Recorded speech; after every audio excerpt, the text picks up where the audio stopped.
Duerme con la historia completa de los Habsburg o en España, el imperio donde nunca se ponía el sol durante siglos. El poder de Europa no se concentró en un solo lugar. Una misma familia gobernó territorios distintos, con lenguas diferentes, con pueblos separados por mares y montañas. España fue uno de los centros de ese poder, no como excepción, sino como parte de un imperio donde el sol nunca se ponía. Esta no es una historia de un solo país, es la historia completa de una dinastía y de su dominio sobre España. Relájate, Ana, apaga la luz y duerme con la historia. El poder que no tenía fronteras. Durante la Edad Moderna, Europa no fue un mosaico de naciones como lo entendemos hoy, sino una red de territorios unidos por la sangre, la fe y el poder dinástico. En el centro de esa red se encontraba la Casa de Habsburgo, una familia cuya influencia no se limitó a un reino ni a una lengua, sino que se extendió por continentes enteros. Su poder no nació de conquistas rápidas, sino de una estrategia paciente, construida generación tras generación, donde cada matrimonio, cada herencia y cada alianza ampliaban silenciosamente el alcance de su dominio. Los Habsburgo entendieron antes que otros que el poder moderno no dependía únicamente de la espada, sino de la capacidad de tejer redes invisibles que conectaran dinastías, territorios y recursos en un sistema integrado. Esta visión transformó a la familia en algo más que una casa real. Se convirtieron en arquitectos de un orden europeo que duraría siglos, desde castillos en Austria hasta palacios en España, desde fortalezas en los Países Bajos hasta virreinatos en América. El apellido Habsburgo resonaba como símbolo de continuidad, estabilidad y dominio absoluto. No gobernaban como invasores, sino como herederos legítimos de un proyecto imperial que justificaban mediante la religión, la tradición y una meticulosa construcción de legitimidad jurídica. Cada territorio bajo su control mantenía sus propias leyes, idiomas y costumbres, pero todos reconocían la autoridad suprema de la misma corona. Este equilibrio entre diversidad local y unidad dinástica fue la base de su longevidad política, permitiéndoles gobernar regiones tan distintas como Bohemia y México bajo una misma estructura de poder. Sin embargo, mantener este imperio requería más que títulos heredados. Exigía una constante negociación entre élites locales, una administración capaz de operar a distancias inmensas y una ideología compartida que justificara la subordinación de tantos pueblos a una sola familia. Los Habsburgo desarrollaron una sofisticada teoría del poder imperial que combinaba elementos medievales con innovaciones modernas, presentando su dominio como continuación del Sacro Imperio Romano, como defensa de la cristiandad y como garantía de paz y justicia en territorios que de otra manera habrían caído en el caos. Esta narrativa legitimadora no era simple propaganda, era creencia genuina compartida tanto por gobernantes como por muchos gobernados, que veían en el orden Habsburgo la mejor alternativa disponible en un mundo violento y fragmentado. España como eje imperial. España no fue un episodio secundario en la historia de los Habsburgo, fue uno de los pilares fundamentales de su poder. Desde la península ibérica, la dinastía controló rutas marítimas, recursos, ejércitos y territorios ultramarinos que transformaron el equilibrio global. La monarquía hispánica se convirtió en el corazón operativo de un imperio que conectaba Europa, América y Asia, sosteniendo una estructura donde la autoridad no dependía solo de la fuerza militar, sino de la legitimidad dinástica y religiosa. Cuando Carlos de Gante heredó los reinos hispánicos en 1516, no solo recibió territorios europeos, sino un sistema imperial en expansión, que incluía las rutas del oro y la plata americana, los presidios mediterráneos, las fortalezas italianas y una red comercial que comenzaba a conectar el mundo. España aportó a los Habsburgo lo que ningún otro territorio podía ofrecer en riqueza material constante, ejércitos experimentados, una posición estratégica entre el Mediterráneo y el Atlántico, y una ideología de cruzada que legitimaba la expansión imperial como misión divina. Los tercios españoles se convirtieron en la columna vertebral militar del poder Habsburgo, desplegándose desde Flandes hasta Túnez, desde Viena hasta Lisboa. La Plata de Potosí financió guerras en Alemania, subsidió alianzas en Italia y mantuvo la maquinaria administrativa de un imperio que operaba en múltiples frentes simultáneamente. Pero España no fue solo un proveedor de recursos, fue también el laboratorio donde los Habsburgo experimentaron con formas de gobierno imperial, desarrollando instituciones como los consejos, el sistema de virreinatos y una burocracia capaz de administrar territorios separados por océanos. Esta centralidad española en el sistema Habsburgo explica por qué la decadencia de la monarquía hispánica en el siglo XVII afectó tan profundamente a toda la estructura imperial, revelando que el poder de los Habsburgo no era infinito, sino profundamente dependiente de la vitalidad de sus centros neurálgicos. La relación entre España y los Habsburgo fue de mutua transformación. España proporcionó los recursos que convirtieron a los Habsburgo en potencia global,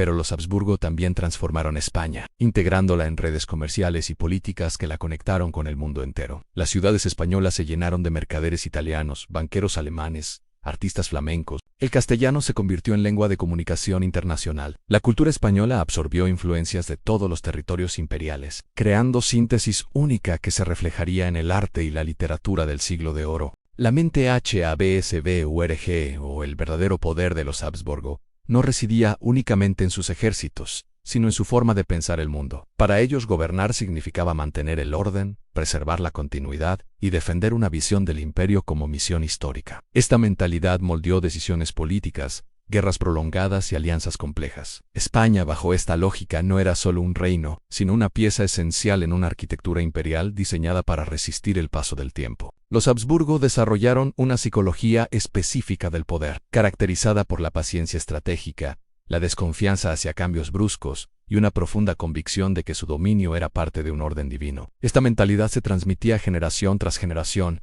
moldeando la educación de príncipes y princesas desde la infancia. Los herederos Habsburgo aprendían que gobernar no era un acto de voluntad personal, sino el cumplimiento de un destino preestablecido por Dios y la historia. Esta cosmovisión explica muchas de sus decisiones aparentemente irracionales. Guerras prolongadas contra enemigos protestantes, rechazos a compromisos políticos que habrían facilitado la paz, insistencia en defender territorios estratégicamente indefendibles. Para los Habsburgo, ceder territorio o aceptar la fragmentación religiosa no era pragmatismo, sino traición a la misión imperial. España absorbió profundamente esta mentalidad, convirtiéndose en la defensora más férrea del catolicismo y del orden tradicional. El fanatismo religioso español, frecuentemente criticado por historiadores posteriores, no fue una peculiaridad ibérica, sino la expresión más pura de la ideología Habsburgo. Esta simbiosis entre mentalidad dinástica y carácter español creó un sistema de poder extraordinariamente resiliente,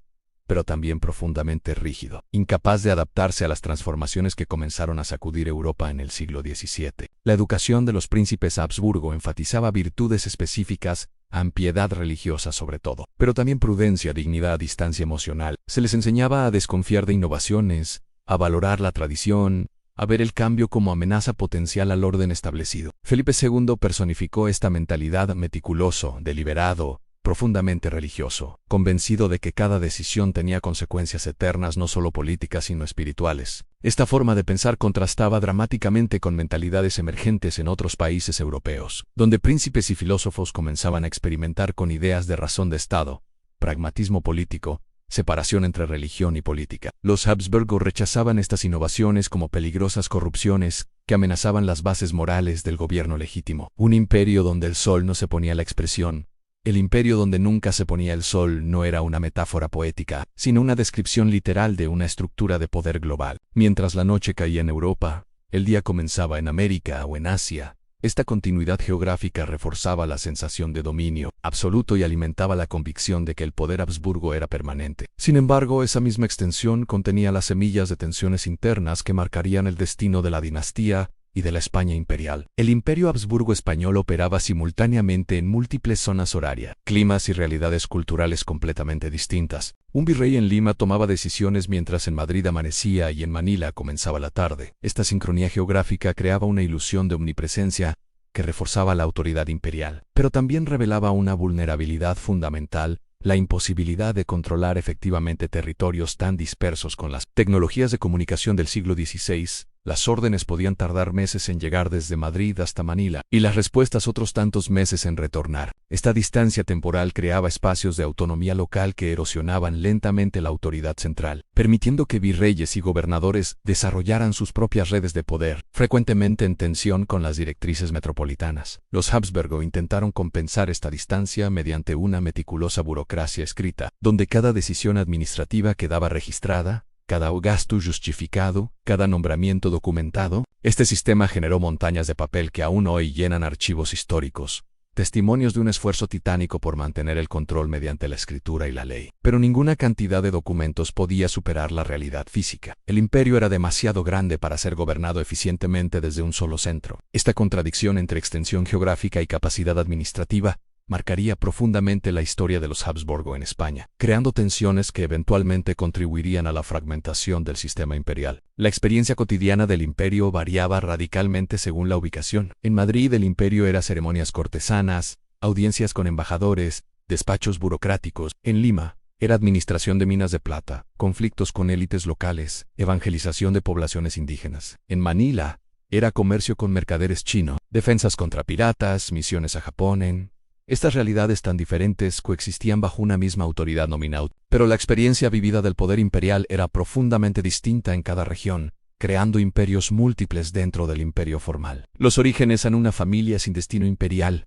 Los Habsburgo no nacieron como emperadores, durante siglos fueron condes menores en las tierras alpinas, gobernando territorios pequeños y relativamente insignificantes en el contexto europeo. Su ascenso fue lento, construido sobre matrimonios estratégicos, herencias afortunadas y una capacidad excepcional para navegar las complejas redes de poder del Sacro Imperio Romano Germánico.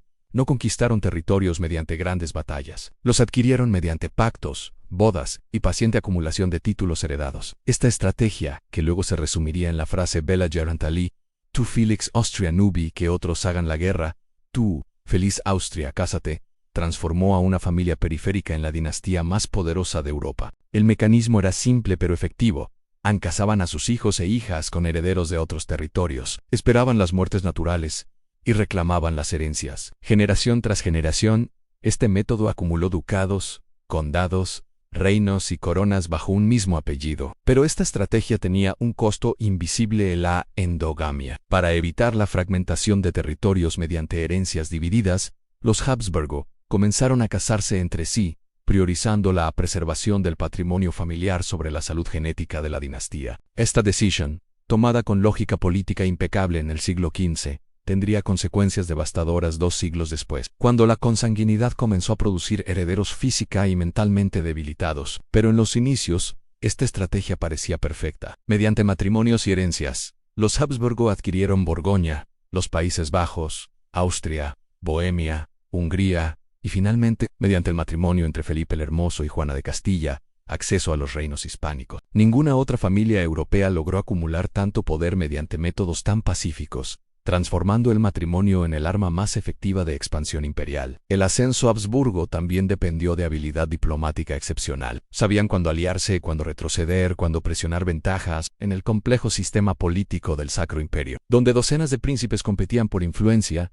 Los Habsburgo se posicionaron como mediadores confiables, como garantes de estabilidad. Esta reputación les permitió ser elegidos repetidamente como emperadores, transformando un título originalmente electivo en posesión casi hereditaria de su familia. Federico III, emperador Habsburgo del siglo XV, adoptó el lema AEOU, que sus contemporáneos interpretaban como Austria est Emperor Orbi Universo Austria, está destinada a gobernar el mundo entero. En ese momento parecía arrogancia de una familia secundaria. Un siglo después, cuando su bisnieto Carlos V gobernaba territorios en 4 continentes, el lema parecía profecía cumplida. Felipe el Hermoso, en el matrimonio que cambió Europa en 1496, Felipe I de Habsburgo, heredero de Borgoña y de los Países Bajos, contrajo matrimonio con Juana de Castilla, hija de los reyes católicos. Este enlace, diseñado como alianza estratégica contra Francia, se convirtió en el evento que uniría permanentemente a los Habsburgo con España. Felipe era considerado el hombre más apuesto de Europa, de ahí su apodo. Juana,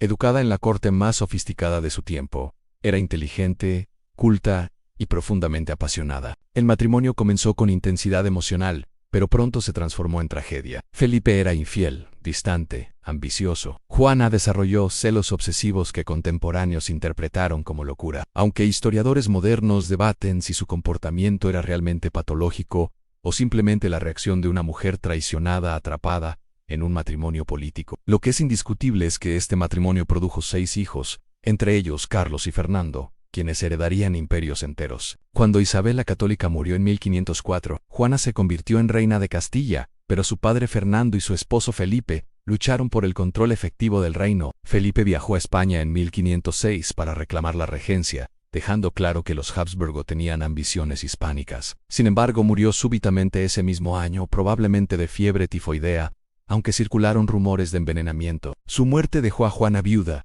oficialmente reina pero incapaz de gobernar, según sus contemporáneos. Fernando el Católico asumió nuevamente la regencia de Castilla, y el joven Carlos, heredero de Felipe, quedó en Flandes bajo la tutela de su tía Margarita de Austria. Durante una década España pareció escapar al control Habsburgo, pero la muerte de Fernando en 1516 cambió todo. Carlos de Gante, nieto de los reyes católicos por línea materna y de Maximiliano de Habsburgo por línea paterna, heredó simultáneamente Castilla, Aragón, las posesiones italianas, los territorios americanos, Borgoña, los Países Bajos y las tierras austriacas. A los 16 años, sin hablar castellano, sin conocer España, se convirtió en el gobernante del imperio más extenso que Europa había visto desde Roma. Este accidente dinástico transformó la historia europea. La tragedia personal de Juana es uno de los episodios más controvertidos de la historia española. Después de la muerte de Felipe, se negó inicialmente a enterrarlo, viajando con su cadáver por Castilla, según las crónicas. Fernando la confinó finalmente en Tordesillas, donde permaneció hasta su muerte en 1555, oficialmente reina pero prisionera de su propio padre, y luego de su hijo Carlos. La historiografía tradicional aceptó sin cuestionar el diagnóstico de locura, pero investigaciones recientes sugieren que Juana pudo haber sido víctima de manipulación política, una reina legítima eliminada del poder mediante acusaciones de incapacidad mental. Carlos Ian, el príncipe extranjero, cuando Carlos de Gante desembarcó en España en 1517, llegó como un extranjero, hablaba francés y flamenco, pero no castellano. Traía consigo una corte flamenca que ocupó inmediatamente los principales puestos administrativos del reino, desplazando a la nobleza castellana que había servido a los reyes católicos. Su aspecto físico tampoco ayudaba. Tenía la mandíbula prominente característica de los Habsburgo, producto de generaciones de endogamia, que le dificultaba cerrar la boca correctamente. Los españoles lo recibieron con desconfianza, no era uno de ellos. Era un Habsburgo. Y los Habsburgo tenían sus propias prioridades. En 1519, cuando Maximiliano murió y Carlos fue elegido emperador del Sacro Imperio Romano Germánico como Carlos V, las sospechas españolas se confirmaron. El nuevo emperador dejó España para viajar a Alemania, llevándose consigo oro castellano para pagar su elección imperial. Esta salida precipitó la revuelta de las comunidades, un levantamiento urbano que reflejaba el rechazo de las élites castellanas a ser gobernadas por un príncipe extranjero que trataba a sus reinos como fuente de financiamiento para proyectos imperiales ajenos. La revuelta fue aplastada militarmente en 1521, pero dejó una lección permanente. Los Habsburgo podían gobernar España solo si aprendían a respetar sus instituciones, negociar con sus élites y presentarse como continuadores, no conquistadores. Carlos aprendió lentamente, comenzó a hablar castellano, nombró españoles a puestos clave, presentó sus guerras europeas como defensa de la cristiandad, no como ambiciones dinásticas. Transformó su imagen de príncipe flamenco extranjero en la de emperador católico defensor de la fe. Esta metamorfosis fue fundamental para consolidar el dominio Habsburgo en España. Carlos entendió que no podía gobernar España como sus otros territorios. España tenía recursos, pero también tenía instituciones fuertes, cortes poderosas, una nobleza orgullosa y una identidad propia, forjada durante siglos de reconquista. Gobernar España requería negociación constante, respeto a privilegios locales y una narrativa legitimadora que conectara los intereses imperiales con los valores españoles. Carlos dedicó décadas a construir esa narrativa, transformando gradualmente su reinado de imposición extranjera en simbiosis imperial. La revuelta comunera había revelado tensiones profundas. Las ciudades castellanas, especialmente Toledo, Segovia y Valladolid, se rebelaron no solo contra el rey extranjero, sino contra la aristocracia que consideraban colaboraba con él. El movimiento comunero tuvo dimensiones sociales complejas, combinando resentimientos antiflamencos con conflictos entre élites urbanas y nobleza rural, entre artesanos y comerciantes ricos. La derrota comunera consolidó el poder real, pero también el de la aristocracia, que emergió fortalecida como aliada indispensable de la monarquía, estableciendo un pacto que duraría siglos. Carlos V, constructor de un sistema global. Carlos V no heredó un imperio unificado, heredó una colección de territorios dispersos que tenía que mantener unidos mediante su persona. No existía una capital imperial, ni una administración centralizada, ni siquiera un idioma común. El emperador viajaba constantemente entre sus dominios, llevando consigo su corte, sus consejeros y sus archivos. Gobernar significaba estar presente, negociar personalmente con cortes y parlamentos, demostrar que cada territorio importaba. Este sistema itinerante era agotador pero efectivo. Permitía a Carlos mantener el equilibrio entre reinos celosos de su autonomía, evitando que ningún territorio se sintiera subordinado a otro. España era fundamental en este sistema no como centro administrativo, sino como fuente principal de recursos. El oro y especialmente la plata americana comenzaron a llegar en cantidades crecientes durante el reinado de Carlos, financiando sus guerras en Alemania contra protestantes, sus campañas en Italia contra Francia, sus expediciones en el Mediterráneo contra el Imperio Otomano. España proporcionaba no solo dinero, sino también soldados. Los tercios españoles, formados por veteranos de las guerras italianas,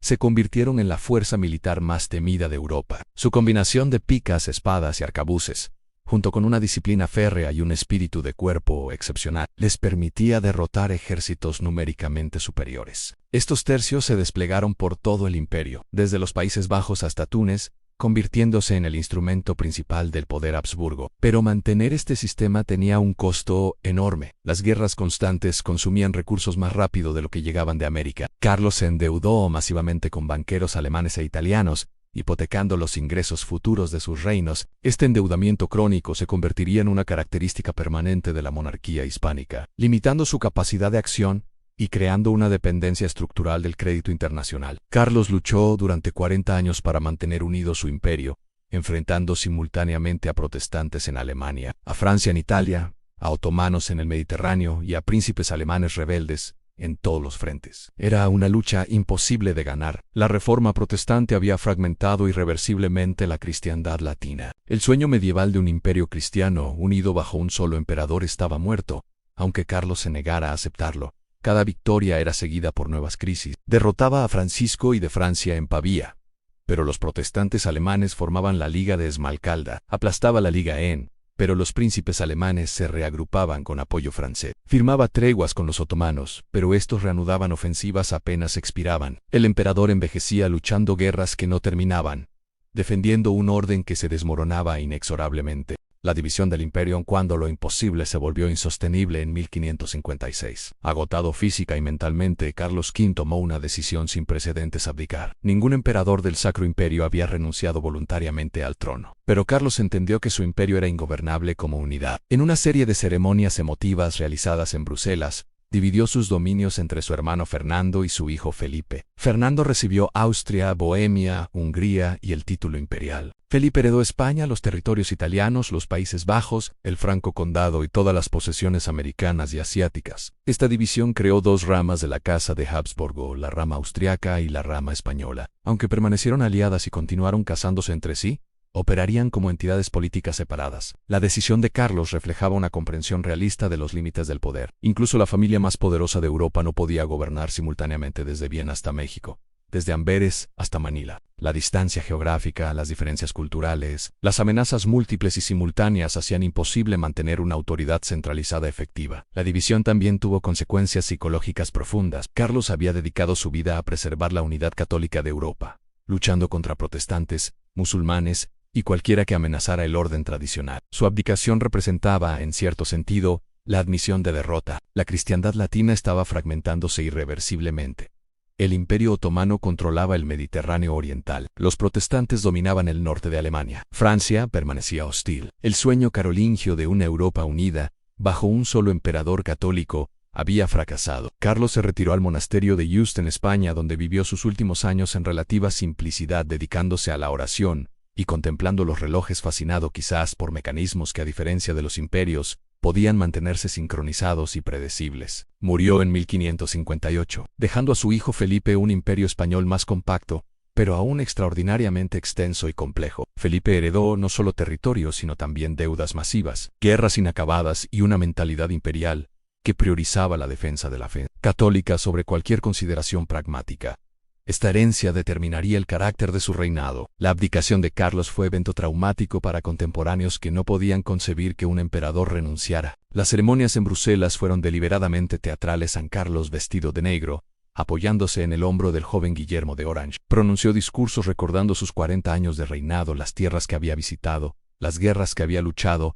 Lloró, la audiencia lloró. Era el fin de una era. El reconocimiento de que el proyecto imperial de unificar Europa bajo autoridad Habsburgo había fracasado definitivamente. Felipe II, el rey prudente y su visión del poder.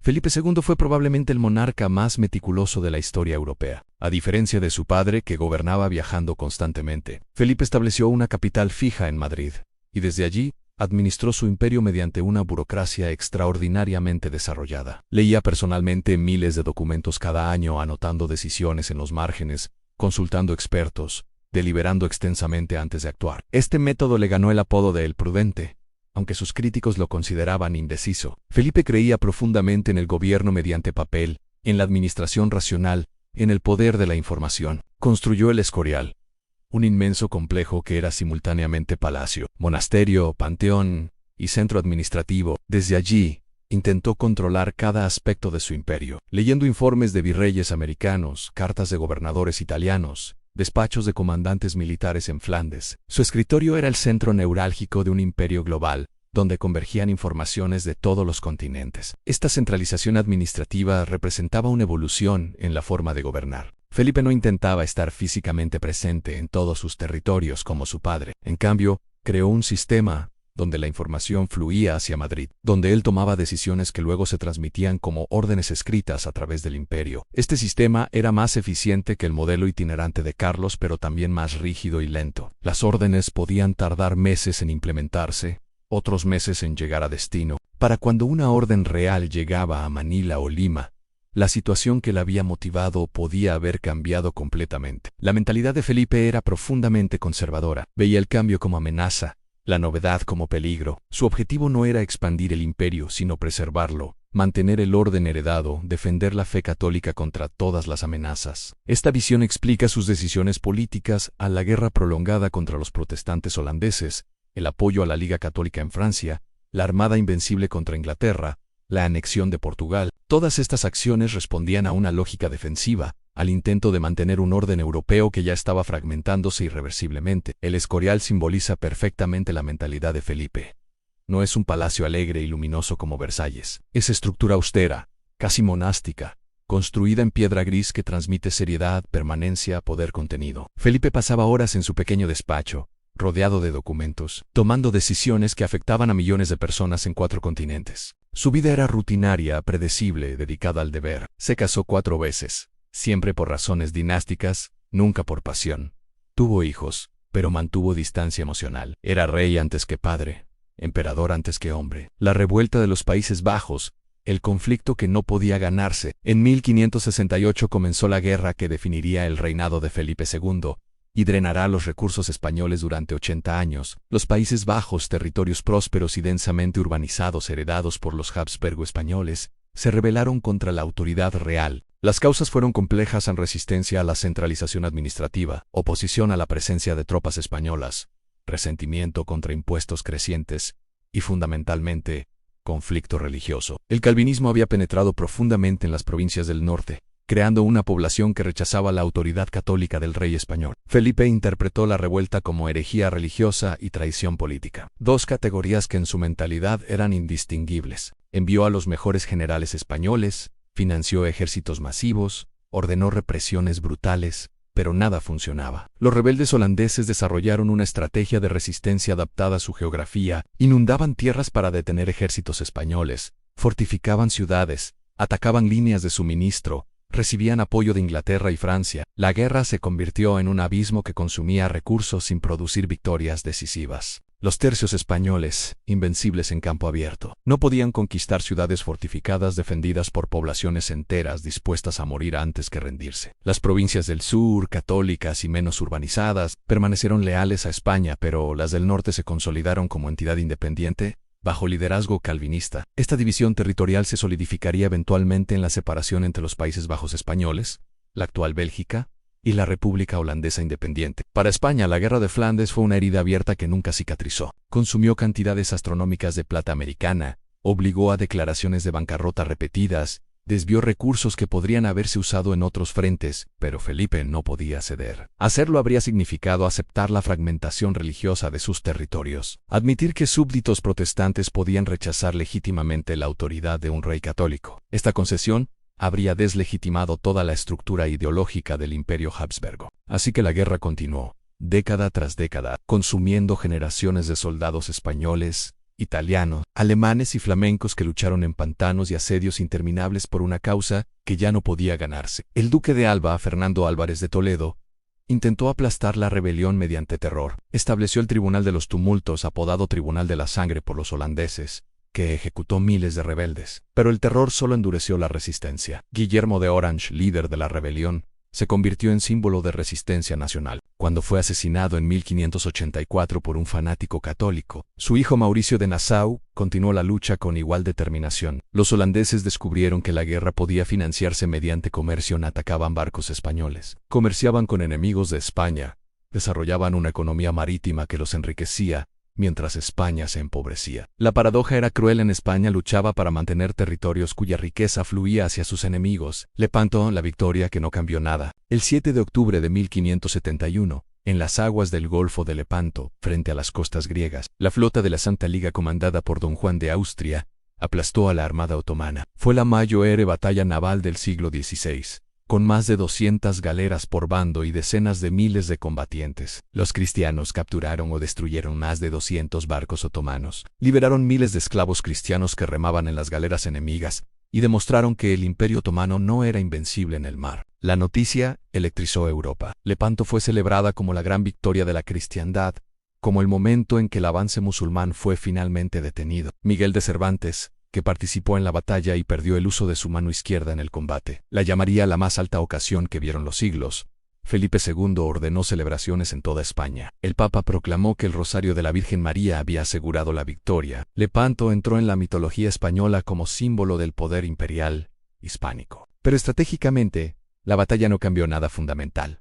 Los otomanos reconstruyeron su flota en un año. El Mediterráneo permaneció disputado. Ningún territorio cambió de manos de manera permanente. La Santa Liga, alianza temporal entre España, Venecia y el Papado, se disolvió poco después por conflictos de intereses. Felipe no aprovechó la victoria para lanzar una ofensiva decisiva contra el Imperio otomano, concentrándose en cambio en la Guerra de Flandes y otros frentes europeos. Lepanto demostró la paradoja del poder español en el siglo XVI: capacidad para victorias militares espectaculares, incapacidad para transformar esas victorias en ventajas estratégicas duraderas. España podía derrotar a cualquier enemigo en batalla campal o naval, pero no podía traducir esas victorias en un orden político estable. Los recursos siempre estaban comprometidos en múltiples frentes simultáneos, impidiendo la concentración de fuerzas necesaria para lograr resultados decisivos. La mentalidad defensiva de Felipe tampoco ayudaba. Su objetivo era contener amenazas, no conquistar nuevos territorios. Lepanto fue, para él, una victoria defensiva exitosa, no el inicio de una cruzada para expulsar a los otomanos de Europa. Esta mentalidad,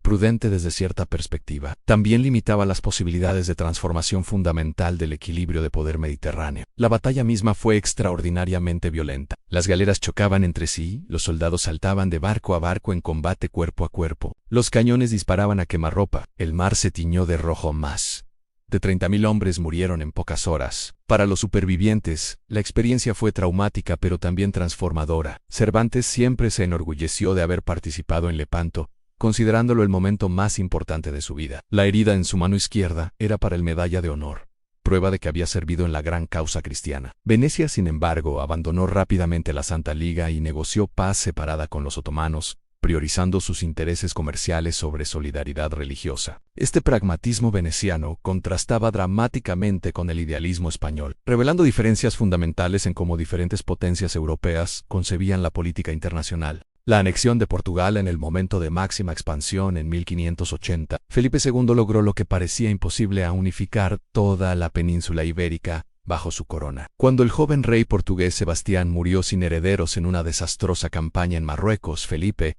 como nieto del rey Manuel I de Portugal, reclamó el trono portugués. Había otros pretendientes, incluido don Antonio Prior de Crato, quien contaba con apoyo popular. Pero Felipe combinó argumentos legales, diplomacia y finalmente una invasión militar comandada por el duque de Alba para imponer su autoridad. Portugal se convirtió en parte de la monarquía hispánica, manteniendo formalmente su independencia institucional, pero operativamente integrada al sistema imperial español. Esta unión significó la máxima expansión del poder Habsburgo español. Felipe ahora controlaba no solo los vastos territorios americanos españoles, sino también el imperio portugués en Brasil, África, India y las Islas de las Especias en el sudeste asiático. Por primera vez en la historia, un solo monarca gobernaba territorios en todos los continentes conocidos. La plata americana y las especias asiáticas fluían hacia el mismo sistema económico. Las flotas del tesoro conectaban Manila con Acapulco, Acapulco con Veracruz, Veracruz con Sevilla, Sevilla con Lisboa, Lisboa con Goa, creando una red comercial verdaderamente global. Esta fue la realidad material detrás de la frase: el imperio donde nunca se ponía el sol. Pero la anexión de Portugal también añadió nuevos enemigos y compromisos. España heredó los conflictos portugueses con holandeses e ingleses en Asia, donde ambas potencias intentaban romper el monopolio ibérico del comercio de especias. Los Países Bajos rebeldes, ahora consolidados como potencia marítima, atacaron sistemáticamente las posesiones portuguesas en Brasil, África y Asia, abriendo nuevos frentes que España tenía que defender con recursos ya sobrecargados. La Unión Ibérica duraría 60 años, hasta que Portugal recuperó su independencia en 1640 durante ese período. Portugal proporcionó recursos adicionales al sistema imperial español, pero también amplió las responsabilidades defensivas de una monarquía que ya estaba militarmente sobreextendida. Felipe prometió respetar las instituciones portuguesas, mantener separadas las administraciones, no fusionar los imperios colonial español y portugués. Estas promesas inicialmente calmaron resistencias portuguesas, pero con el tiempo, especialmente bajo sus sucesores, la línea entre respeto a la autonomía y subordinación de facto se volvió cada vez más borrosa. La élite portuguesa aceptó la unión con España por varias razones. Felipe era heredero legítimo. Ofrecía estabilidad después del desastre de Alcázarquivir donde murió el rey Sebastián y desapareció una generación de nobleza portuguesa. Prometía defender el imperio colonial portugués contra ataques holandeses e ingleses, pero esta aceptación nunca fue entusiasta. Muchos portugueses vieron la unión como mal menor, no como bendición. Esta ambivalencia eventualmente se transformaría en resentimiento activo cuando quedó claro que España priorizaba sus propios intereses sobre los portugueses, que las guerras españolas en Europa exponían territorios portugueses a ataques enemigos, que Lisboa había perdido su condición de capital imperial para convertirse en ciudad provincial del sistema hispánico. La Armada Invencible. En cuando el mar rechazó al imperio en 1588, Felipe II organizó la mayor expedición naval, jamás intentada hasta ese momento, en 130 barcos, 30.000 hombres, miles de cañones, con la misión de invadir Inglaterra, de poner a la reina protestante Isabel y restaurar el catolicismo en las Islas Británicas. La Armada Invencible, como fue llamada, representaba el máximo esfuerzo del poder español por resolver mediante la fuerza el problema protestante, que había envenenado la política europea durante décadas. Inglaterra apoyaba a los rebeldes holandeses, atacaba barcos españoles, ejecutaba católicos y desafiaba abiertamente la hegemonía hispánica. Felipe consideraba la invasión no solo estratégicamente necesaria, sino moralmente imperativa. La expedición fue un desastre. Los barcos ingleses, más maniobrables y equipados con cañones de mayor alcance, atacaron a la armada en el Canal de la Mancha sin permitir el combate cercano donde los españoles eran superiores. Tormentas dispersaron la flota española. Los intentos de coordinación con el ejército español en Flandes fracasaron. Finalmente, la armada tuvo que retirarse navegando alrededor de Escocia e Irlanda, perdiendo más barcos por tormentas que por combate. Solo 2/3 de la flota regresó a España. Miles de hombres murieron. El fracaso fue devastador, no solo materialmente, sino psicológicamente. La invencibilidad española había sido cuestionada. Inglaterra emergió como potencia naval capaz de desafiar a España en su propio elemento. Los protestantes europeos interpretaron el desastre como señal divina de que Dios no apoyaba la causa católica. Aunque España continuaría siendo la potencia naval dominante durante décadas, la mística de invencibilidad se había roto. Felipe nunca se recuperó completamente del golpe. Dedicó los últimos años de su reinado a intentar estabilizar una situación que se deterioraba en todos los frentes. Guerra interminable en Flandes, conflictos religiosos en Francia donde apoyaba a la Liga Católica contra protestantes y moderados, presión otomana en el Mediterráneo,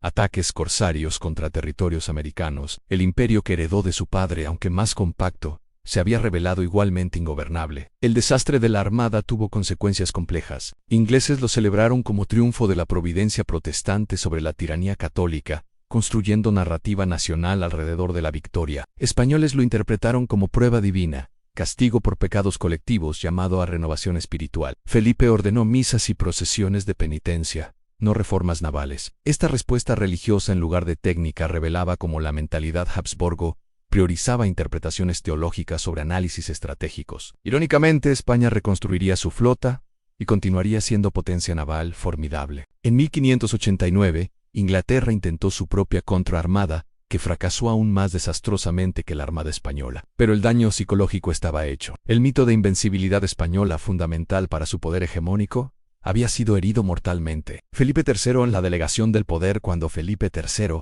heredó el trono en 1598. Era un hombre completamente diferente a su padre. No tenía el temperamento obsesivo de Felipe II, ni su capacidad de trabajo, ni su interés en los detalles administrativos. Prefería la caza, las fiestas cortesanas y la vida ceremoniosa a la lectura de documentos burocráticos. Reconociendo sus limitaciones, delegó el gobierno efectivo en su valido, el duque de Lerma, quien se convirtió en el verdadero gobernante de España durante 2 décadas. Esta delegación marcó una transformación en la naturaleza del poder Habsburgo español. El rey dejó de ser el centro administrativo activo del imperio para convertirse en figura ceremonial, en símbolo de continuidad dinástica, mientras el poder efectivo se ejercía a través de favoritos que manejaban la maquinaria del Estado. Este sistema de valimiento se consolidaría durante el siglo XVII, con consecuencias profundas para la eficacia gubernamental. El duque de Lerma fue esencialmente primer ministro durante el reinado de Felipe III, acumulando riquezas personales colosales y colocando a sus aliados en posiciones clave. Su principal logro fue negociar la paz en la tregua de los 12 años con los Países Bajos rebeldes en 1609 y el Tratado de Londres con Inglaterra en 1604.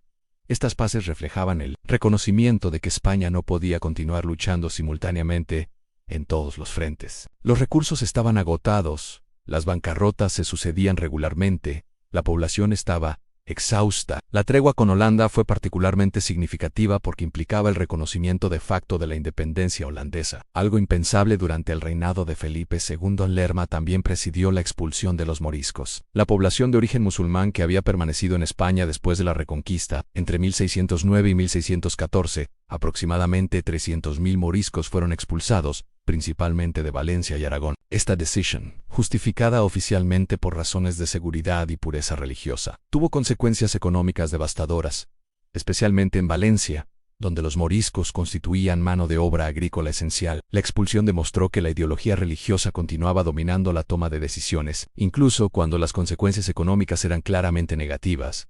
La corrupción bajo Lerma fue monumental. Vendió oficios públicos, aceptó sobornos, desvió fondos estatales. Su propia fortuna creció astronómicamente mientras el tesoro real permanecía crónicamente vacío. Eventualmente, su caída en 1618 fue precipitada por la combinación de su impopularidad, el ascenso de rivales cortesanos y el disgusto del propio Felipe III con el nivel de corrupción. Pero el daño estaba hecho. El sistema de valimiento había demostrado que reyes débiles podían ser manipulados por favoritos ambiciosos, erosionando la autoridad real y creando oportunidades para enriquecimiento personal a expensas del bien público. El reinado de Felipe III también vio el florecimiento del teatro español. Lope de Vega producía obras a ritmo frenético, creando el Teatro Nacional Español. La corte patrocinaba representaciones elaboradas. El arte y la literatura florecían mientras la economía declinaba. Una paradoja que se intensificaría bajo su hijo Felipe IV en la Pax Hispánica, el costo de la paz temporal. Las primeras décadas del siglo XVII fueron paradójicamente un periodo de paz relativa para España, pero también de estancamiento y decadencia incipiente. La tregua de los 12 años con Holanda permitió reducir gastos militares, pero también consolidó la separación de las provincias rebeldes. Inglaterra, bajo Jacobo I, buscaba relaciones pacíficas con España. Francia estaba ocupada con sus propios conflictos religiosos. El Mediterráneo se había estabilizado después de décadas de enfrentamientos con el Imperio Otomano. Esta paz permitió a España recuperarse parcialmente de las guerras del reinado anterior. Pero la recuperación fue ilusoria. Los problemas estructurales del imperio permanecían sin resolver en dependencia del crédito internacional, sistema fiscal ineficiente que gravaba desproporcionadamente a Castilla, mientras otros territorios mantenían privilegios fiscales. Economía productiva estancada, población en declive, especialmente en Castilla, pérdida de capital humano por emigración a América. La plata americana continuaba llegando, pero en cantidades que ya no crecían como en el siglo XVI, mientras que los gastos de mantener el aparato imperial permanecían constantes. España comenzó a experimentar lo que los economistas modernos llamarían enfermedad holandesa. En la abundancia de metales preciosos había desincentivado el desarrollo de industrias productivas, convirtiendo a la economía española en importadora neta de manufacturas. El oro y la plata que llegaban de América salían rápidamente hacia otros países europeos para pagar importaciones, servir deudas y financiar guerras. España se había convertido en un conducto que transfería riqueza americana hacia el resto de Europa, sin retener los beneficios del comercio colonial. La corte de Felipe III, instalada en Valladolid durante un periodo antes de retornar a Madrid, se caracterizó por un ceremonial cada vez más elaborado y una distancia creciente entre el rey y sus súbditos. El monarca se convirtió en figura casi sacra, visible solo en ceremonias cuidadosamente coreografiadas. Mientras el gobierno efectivo operaba a través de consejos y validos, esta distancia creaba una ilusión de majestad, pero también aislaba al poder de las realidades sociales y económicas del reino. Los arbitristas, escritores económicos de principios del siglo XVII, diagnosticaban brillantemente los problemas españoles en despoblación, agricultura estancada, industria decadente comercio en manos extranjeras, exceso de nobles y clérigos improductivos. Proponían reformas, fomentar manufactura, limitar importaciones, reformar impuestos, promover agricultura, pero sus propuestas raramente se implementaban porque amenazaban intereses poderosos. La nobleza bloqueaba reformas fiscales que eliminarían sus privilegios. Los gremios resistían innovaciones manufactureras. El clero rechazaba limitaciones a su riqueza e influencia. El resultado era estasis, todos reconocían los problemas. Nadie estaba dispuesto a aceptar soluciones que afectaran sus propios privilegios. Esta paz también fue período de brillantez cultural. Cervantes publicó la segunda parte del Quijote en 1615. Lope de Vega dominaba el teatro, en el arte florecía, pero esta brillantez cultural coexistía con decadencia económica, creando la paradoja del siglo de oro español, la máxima creatividad artística durante período de declive material. Felipe IV y el conde duque de Olivares Andós, la reforma imposible en 1621. Felipe IV heredó un imperio en deterioro silencioso. Tenía 16 años y, como su padre, poco interés en los aspectos administrativos del gobierno, pero a diferencia de su padre, eligió como válido a un hombre con visión reformista y energía casi maníaca, Gaspar de Guzmán, conde duque de Olivares. Olivares comprendía que España no podía continuar operando como lo había hecho durante el siglo XVI. Los otros territorios de la monarquía debían contribuir proporcionalmente a los gastos imperiales. Castilla, que había cargado con la mayor parte del esfuerzo fiscal y militar, estaba exhausta. La tregua de los 12 años con Holanda expiraba y la guerra se reanudaría. Se necesitaban reformas estructurales urgentes. Olivares propuso el proyecto de unión de armas, un programa que requeriría que todos los territorios de la monarquía contribuyeran con soldados y dinero según su población y recursos. Aragón, Cataluña, Portugal, Nápoles, Sicilia, los territorios italianos, todos deberían participar en la defensa común del imperio. Era lógico, racional, necesario. También era políticamente imposible. Estos territorios habían mantenido sus privilegios fiscales y su autonomía administrativa durante siglos. Tenían instituciones propias, cortes que debían aprobar nuevos impuestos, tradiciones de autogobierno que celaban fieramente. La unión de armas amenazaba estos privilegios y las élites locales resistieron tenazmente. Cataluña se opuso especialmente, argumentando que sus fueros históricos la protegían de contribuciones extraordinarias. Portugal, anexionada en 1580 pero nunca completamente integrada, también resistió. Olivares intentó imponer reformas mediante presión, negociación, finalmente mediante fuerza. Estacionó tropas en Cataluña para combatir a Francia en el Rosellón, exigiendo que los catalanes las alojaran y mantuvieran. Las tensiones escalaron hasta que en 1640 estalló la Revuelta Catalana, una rebelión que combinaría resentimientos sociales, conflictos entre campesinos y tropas castellanas, y resistencia aristocrática a la centralización. Cataluña se puso bajo protección francesa, iniciando una guerra civil que duraría 12 años. Olivares también intentó reformas culturales y sociales. Promovió una ideología de regeneración nacional, criticando la pereza aristocrática, defendiendo el trabajo productivo, argumentando que España necesitaba transformación fundamental. Estas ideas eran progresistas para su época, pero chocaban con valores aristocráticos profundamente arraigados. La nobleza española derivaba su identidad de no trabajar, de vivir de rentas. Proponerles que participaran en actividades comerciales o manufactureras era insultar su honor. Olivares mismo era figura contradictoria, reformista en teoría, pero aristocrático en práctica, acumulando títulos y riquezas mientras predicaba austeridad. Su ambición por centralizar y racionalizar el gobierno imperial chocaba con realidades políticas de una monarquía que solo podía funcionar mediante negociación constante con élites locales celosas de su autonomía. Su fracaso eventualmente demostraría que el imperio Habsburgo español era fundamentalmente irreformable sin desencadenar su desintegración. 1640, el año que quebró el imperio. 1640 fue el año crítico que reveló la fragilidad estructural del imperio Habsburgo español. En junio, Cataluña se rebeló abiertamente, asesinando al virrey y declarándose república bajo protección francesa. En diciembre, Portugal proclamó su independencia, coronando al duque de Braganza como João o cuarto simultáneamente. Había revueltas en Nápoles, conspiraciones en Sicilia, rebeliones indígenas en América. El imperio, que había parecido eterno, amenazaba con fragmentarse completamente. Estas crisis no fueron accidentales ni desconectadas. Todas respondían a tensiones estructurales que Olivares había intentado resolver mediante centralización. El desequilibrio fiscal entre territorios, el resentimiento contra el dominio castellano, la presión de guerras continuas, la percepción de que Madrid exigía sacrificios sin ofrecer protección efectiva. La rebelión portuguesa fue particularmente devastadora. Portugal tenía su propio imperio colonial, su propia identidad nacional, sus propias instituciones. La unión con España nunca había sido popular, tolerada solo porque los Habsburgo respetaron formalmente la autonomía portuguesa, pero cuando Olivares intentó tratar a Portugal como provincia española, exigiendo contribuciones militares y fiscales directas, la élite portuguesa decidió que la independencia era preferible. España luchó durante 28 años para recuperar Portugal, desviando recursos de otros frentes, pero nunca lo logró. En 1668, España finalmente reconoció la independencia portuguesa. La pérdida de Portugal significó perder Brasil, las posesiones africanas, las bases asiáticas. El imperio donde nunca se ponía el sol se había reducido significativamente. Cataluña fue finalmente reconquistada en 1652.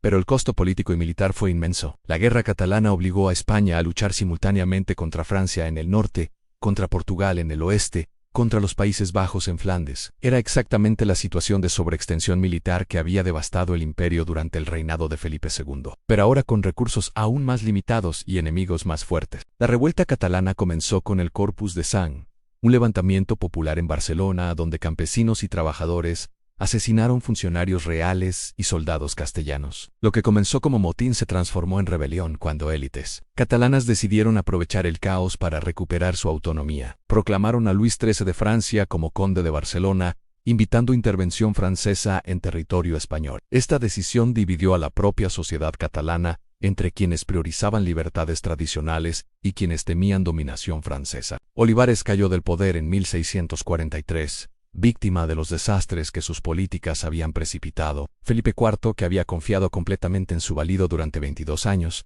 tuvo que asumir personalmente el gobierno en momento de crisis máxima. El rey, que nunca había sido entrenado para gobernar activamente, se encontró dirigiendo un imperio en desintegración, luchando guerras en múltiples frentes con recursos exhaustos. Las crisis de 1640 marcaron el fin de cualquier pretensión hegemónica española en Europa. La Guerra de los 30 Años en España, en el conflicto europeo total, entre 1618 y 1648, Europa se desgarró en el conflicto más destructivo que había conocido hasta ese momento.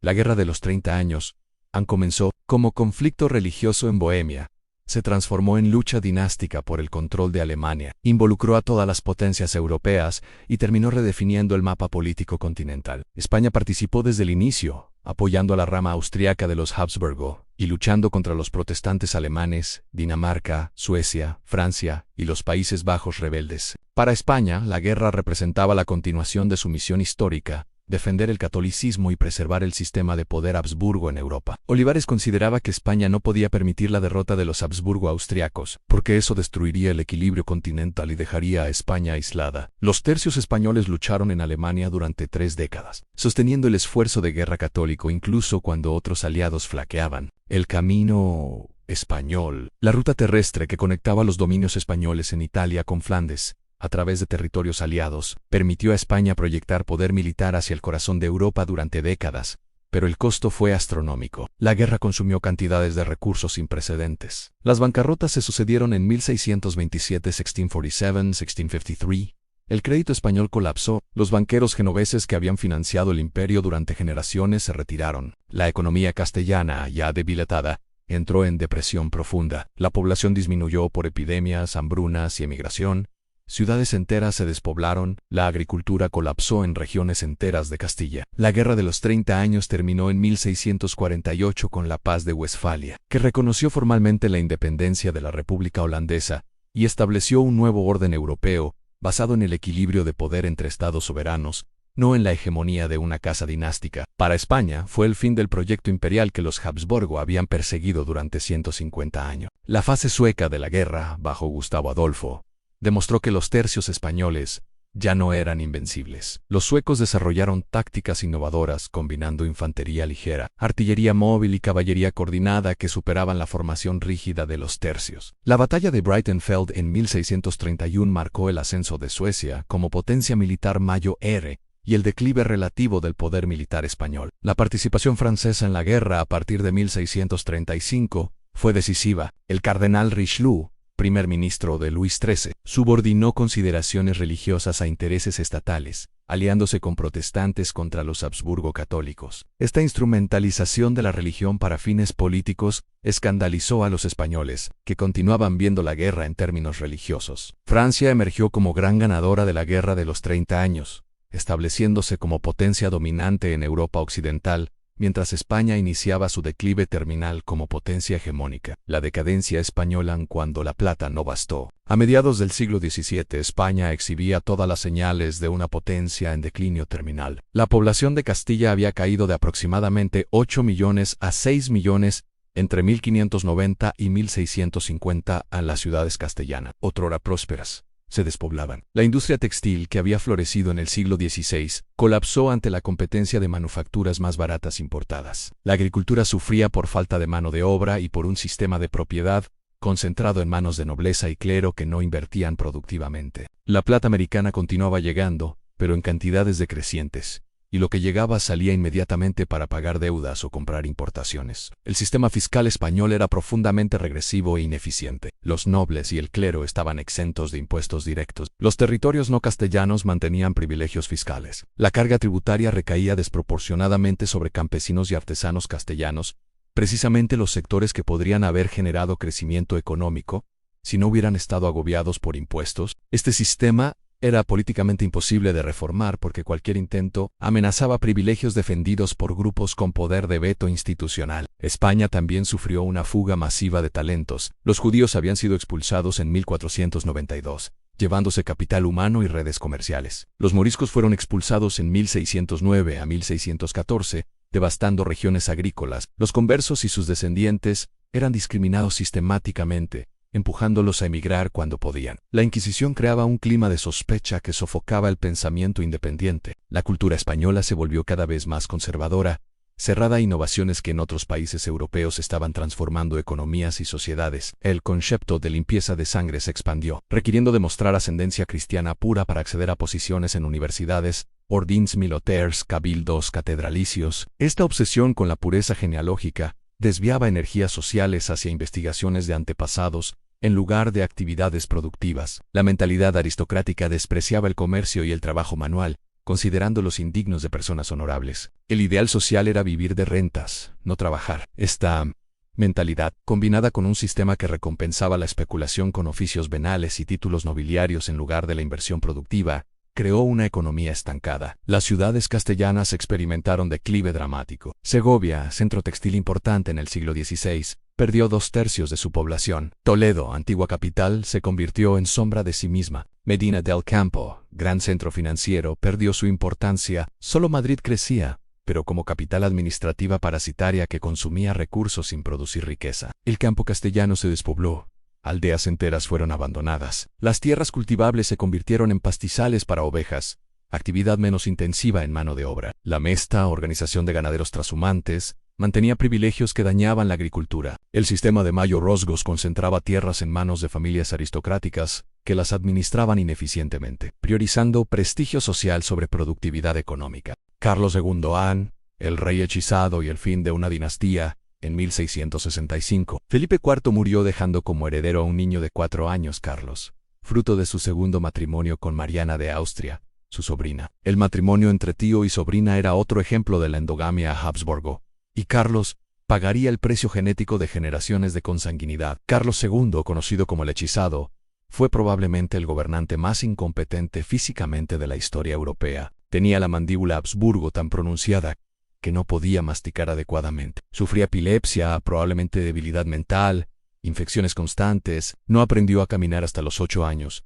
a hablar coherentemente hasta aún más tarde. Era frecuentemente enfermo, siempre débil. Sus contemporáneos lo consideraban hechizado, víctima de brujería, cuando en realidad era víctima de la genética endogámica Habsburgo. Se casó 2 veces, con María Luisa de Orleans y luego con Mariana de Neobergo, pero ambos matrimonios fueron infértiles. Todos sabían que Carlos no produciría herederos, lo que significaba que la dinastía Habsburgo española se extinguiría con su muerte. Esta situación convirtió la sucesión española en el problema diplomático más importante de Europa durante décadas. Todas las potencias europeas tenían interés en quién heredaría el vasto imperio español. Francia, Austria, Inglaterra, los Países Bajos, todos maniobraban por posición. Durante su reinado, España continuó perdiendo territorios. Francia, bajo Luis XIV, la potencia dominante del momento, arrebató el Franco Condado y varias plazas en Flandes. En el Tratado de Nimega 1678 y en la Paz de Ryswick 1697, España cedió territorio sin poder defenderse efectivamente. El imperio que había dominado Europa en el siglo XVI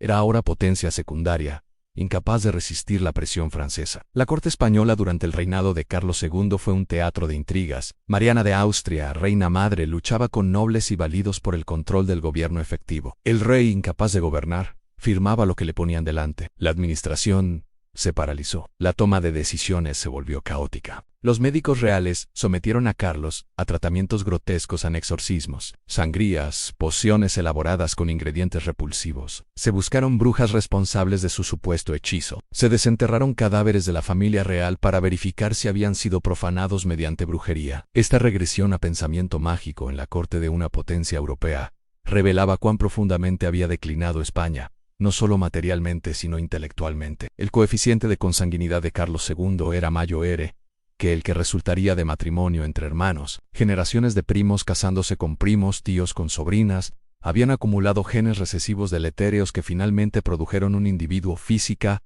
y mentalmente incapacitado. Carlos representaba el fin lógico de la estrategia matrimonial. Habsburgo.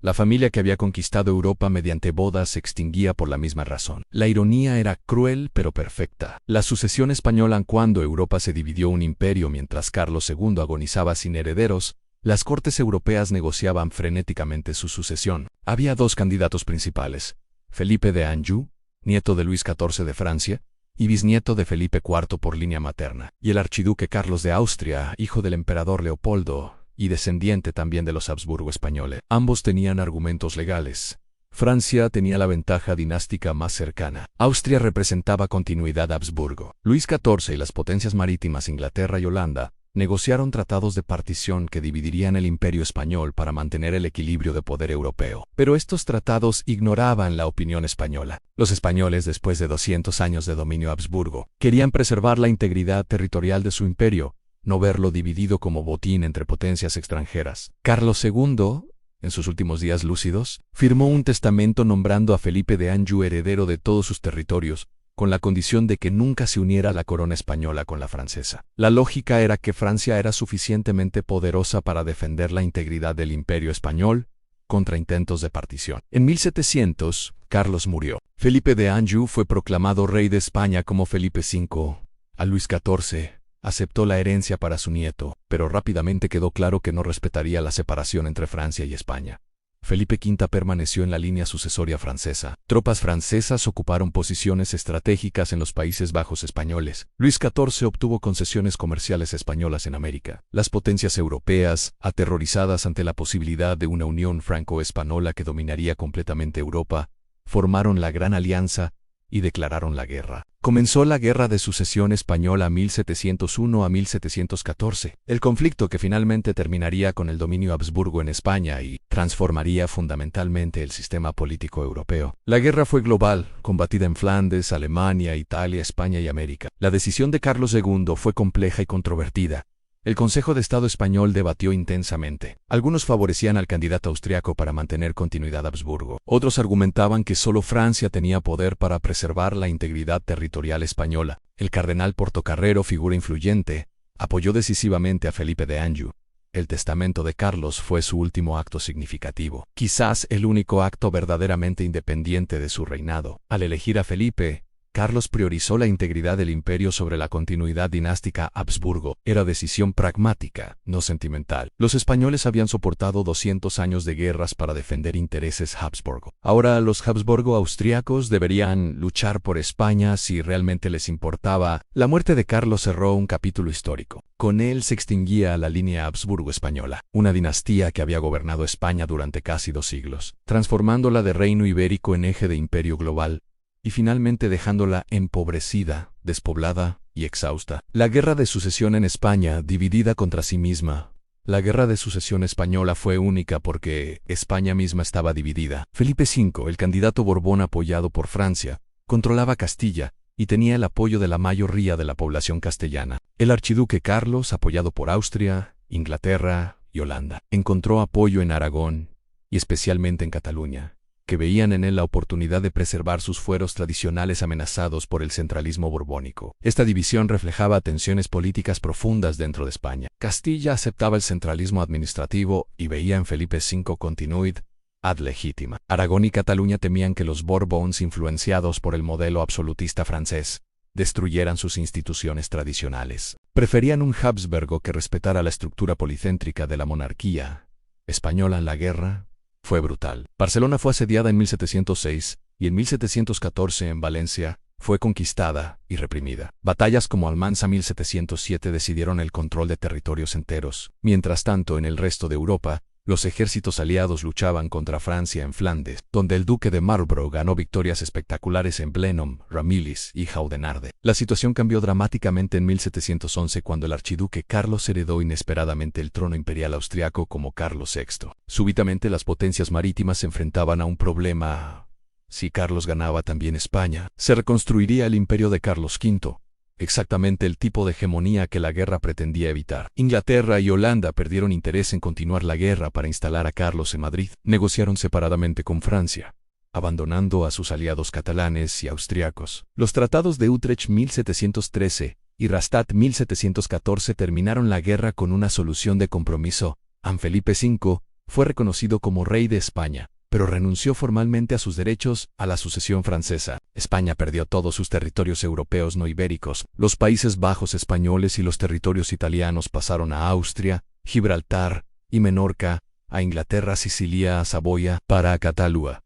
El resultado fue catastrófico. Barcelona resistió hasta septiembre de 1714, defendida heroicamente por milicias urbanas, después de que tropas regulares se retiraran. La caída de Barcelona el 1 de septiembre marcó el fin de las libertades catalanas. Felipe V abolió los fueros de Aragón y Cataluña mediante los decretos de nueva planta, imponiendo sistema administrativo castellano. Cataluña perdió sus cortes, su sistema legal propio, su autonomía fiscal. El 1 de septiembre se convertiría en fecha simbólica del nacionalismo catalán, conmemorada hasta hoy como Día Nacional de Cataluña. La Guerra de Sucesión transformó fundamentalmente España. Los Borbones consolidaron un Estado más centralizado y uniformizado que los Habsburgo nunca habían logrado. Pero este centralismo se impuso mediante violencia, creando resentimientos que perdurarían siglos. El modelo Habsburgo de monarquía compuesta, donde diferentes territorios mantenían sus instituciones bajo una corona común, fue reemplazado por modelo borbónico de centralización administrativa, inspirado en Francia. El fin de los Habsburg o españoles. Evaluación final: los Habsburgo gobernaron España durante casi 200 años. De 1516 a 1700, durante ese periodo, transformaron España en el eje de un imperio global. Proyectaron poder en todos los continentes, defendieron el catolicismo contra la reforma protestante, produjeron un siglo de oro cultural incomparable. También agotaron los recursos españoles en guerras interminables, implementaron políticas económicas que debilitaron la economía productiva, consolidaron un sistema social rígido y estratificado, y finalmente dejaron España empobrecida, despoblada y reducida a potencia secundaria. ¿Cómo evaluar este legado? La grandeza fue real. En 1580, Felipe II gobernaba el imperio más extenso que el mundo había visto, uniendo por primera vez América, Europa y Asia, bajo una sola autoridad. Los tercios españoles eran invencibles. El oro y la plata americanos financiaban la defensa de la cristiandad. España producía el arte, la literatura y el pensamiento más vibrantes de Europa. Cervantes, Velázquez, Lope de Vega, Calderón, Santa Teresa, San Juan de la Cruz, Francisco de Vitoria. En la lista de genios del siglo de oro español es asombrosa, pero esta grandeza se construyó sobre bases insostenibles. La economía española nunca desarrolló una base productiva sólida, dependiendo en cambio de metales preciosos que generaban inflación sin crecimiento real. Las guerras constantes consumieron recursos que podrían haberse invertido en desarrollo interno. La obsesión por la pureza religiosa y de sangre expulsó o marginó a grupos productivos enteros. La estructura social aristocrática despreciaba el trabajo y el comercio, los motores del crecimiento en otras sociedades europeas. Cuando la plata americana disminuyó en el siglo XVII, toda la estructura colapsó. Los Habsburgo también dejaron un legado institucional complejo. Desarrollaron estructuras administrativas sofisticadas, sistemas legales que intentaban regular un imperio global, instituciones como los consejos que permitían cierto grado de representación de diferentes territorios, pero también consolidaron privilegios aristocráticos y eclesiásticos que obstaculizaron reformas posteriores, el sistema fiscal regresivo, la venta de oficios públicos, los mayos rasgos que concentraban tierras. Todos estos elementos dificultaron la modernización española durante siglos. Comparado con su rival Francia, España bajo los Habsburgo siguió trayectoria diferente. Francia desarrolló absolutismo más centralizado y efectivo bajo los Borbones. Su economía, aunque también afectada por guerras, mantuvo base productiva más sólida. Francia emergió de las guerras del siglo XVII como potencia dominante europea, mientras España declinaba. Inglaterra y Holanda desarrollaron sistemas políticos y económicos aún más diferentes, un comercio protegido por poder naval, colonialismo mercantilista eficiente, desarrollo de instituciones políticas que limitaban poder real mientras expandían capacidades estatales. Estos modelos demostraron ser más adaptables y sostenibles que el imperialismo Habsburgo. El legado Habsburgo en España es ambivalente. Dejaron memorias de grandeza que alimentarían nostalgia imperial durante siglos, pero también dejaron problemas estructurales que España tardaría generaciones en superar, si es que alguna vez lo logró completamente. La psicología del poder HABCBURGEONEN, entre la fe y el destino para comprender realmente a los Habsburgo españoles. Debemos adentrarnos en su mentalidad, en cómo entendían el poder, el gobierno, su misión histórica. No eran simplemente gobernantes pragmáticos que buscaban maximizar territorio y riqueza. Eran creyentes profundos en una cosmovisión donde el poder político era inseparable de la misión religiosa. Para Carlos Tefez, la defensa del catolicismo no era estrategia política, era obligación moral derivada de su posición como emperador cristiano. Su lucha contra los protestantes alemanes no fue cálculo de conveniencia, sino cumplimiento de lo que consideraba su deber divinamente ordenado. Esta mentalidad explica decisiones que desde perspectiva puramente estratégica parecen irracionales. ¿Por qué Felipe II continuó la guerra de Flandes durante décadas cuando era obvio que no podía ganarse? Porque ceder ante rebeldes protestantes habría sido traicionar su misión como defensor de la fe. ¿Por qué dedicó recursos inmensos a la Armada Invencible cuando los riesgos eran evidentes? Porque creía genuinamente que Dios favorecería una empresa dedicada a restaurar el catolicismo en Inglaterra. Cuando la Armada fracasó, su fe no vaciló. Interpretó el desastre como prueba divina, no como evidencia de que su estrategia era incorrecta. Los Habsburgo también desarrollaron una relación compleja con el destino y la herencia. Se veían como herederos de un legado que trascendía sus vidas individuales. Carlos V recibía el imperio no como posesión personal, sino como trust que debía preservar para futuras generaciones. Esta mentalidad conservadora explicaba su resistencia al cambio, su preferencia por mantener el orden existente. Innovar, cambiar, reformar. Todo eso implicaba riesgos de destruir algo que se había construido durante generaciones. Mejor preservar lo heredado que arriesgar mediante transformaciones. Esta psicología conservadora tenía ventajas y costos. La ventaja era estabilidad, continuidad, instituciones duraderas. El costo era rigidez, incapacidad de adaptación, obsolescencia progresiva ante sociedades más dinámicas. Mientras los Habsburgo intentaban preservar el orden del siglo XVI, otras potencias europeas experimentaban con nuevas formas de organización económica, nuevas instituciones políticas, nuevas formas de movilizar recursos sociales. La educación principesca Habsburgo reforzaba esta mentalidad. Los herederos aprendían latín, teología, historia dinástica. Se les enseñaba a ver el mundo a través de lentes religiosas y dinásticas. La política era teología aplicada. Los enemigos no eran simplemente rivales por poder, eran amenazas al orden cristiano. Esta educación producía gobernantes profundamente piadosos, conscientes de responsabilidades dinásticas, pero frecuentemente incapaces de pragmatismo político que situaciones complejas requerían. Felipe II personificaba esta mentalidad perfectamente. Su vida era rutina religiosa interrumpida por deberes administrativos. Asistía a misao diariamente múltiples veces, ayunaba rigurosamente, consultaba a confesores sobre decisiones políticas. Para él, gobernar era acto religioso, servicio a Dios expresado mediante preservación del orden católico. Esta sinceridad hacía su gobierno simultáneamente admirable, moralmente, e ineficaz pragmáticamente. La corte española, teatro del poder absoluto, la corte de los Habsburgo españoles, especialmente bajo Felipe II, III y IV, desarrolló uno de los sistemas ceremoniales más elaborados de Europa. Cada acto del rey, desde despertar hasta acostarse, estaba regulado por protocolo estricto. Docenas de nobles tenían cargos específicos en la casa real, a quien sostenía la palangana cuando el rey se lavaba las manos, quien le alcanzaba la camisa al vestirse, quien le servía la comida, quien tenía el privilegio de permanecer cubierto en su presencia.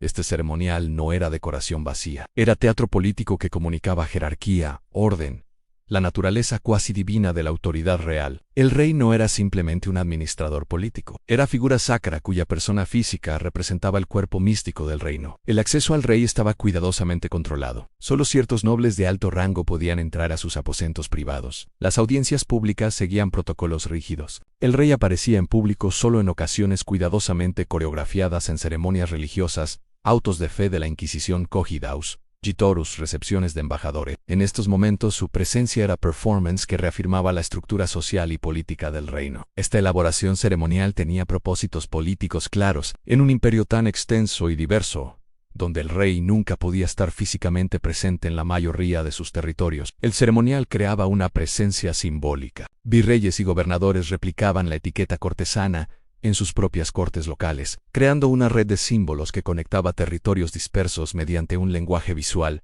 y ceremonial común. Pintores como Velázquez capturaban esta realidad en obras como Las Meninas, donde la familia real aparece como centro de un universo perfectamente ordenado. Pero el ceremonial también tenía costos.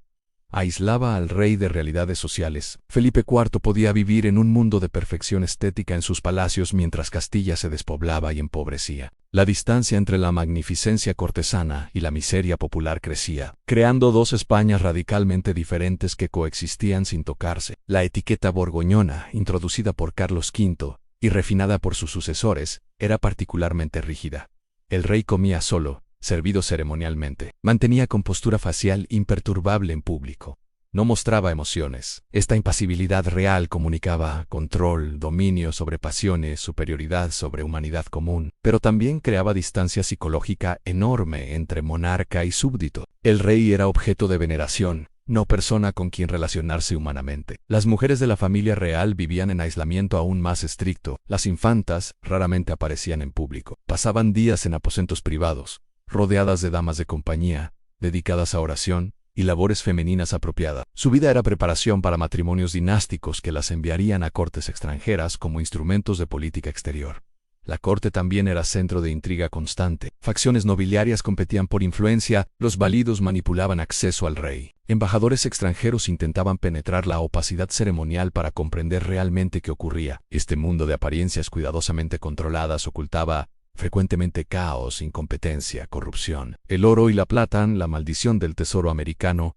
La conquista española de América fue, desde perspectiva europea del siglo XVI, el mayor golpe de fortuna imaginable. Hernán Cortés conquistó el imperio azteca con un puñado de hombres. Francisco Pizarro hizo lo mismo con el imperio inca. Súbitamente España controlaba territorios inmensos llenos de metales preciosos. Las minas de Potosí en el Alto Perú, actual Bolivia, y Zacatecas en México producían plata en cantidades que transformaron la economía mundial. Flotas del tesoro llevaban regularmente oro y plata desde Veracruz y Cartagena hasta Sevilla. Este tesoro financió el poder Habsburgo durante 2 siglos, pero también creó problemas económicos profundos que los contemporáneos no comprendieron completamente. La llegada masiva de metales preciosos causó inflación severa en España. Los precios subieron más rápido que en otros países europeos, haciendo los productos españoles no competitivos. Las manufacturas importadas de Francia, Inglaterra, Holanda, eran más baratas que las producidas localmente. Empresarios españoles no podían competir.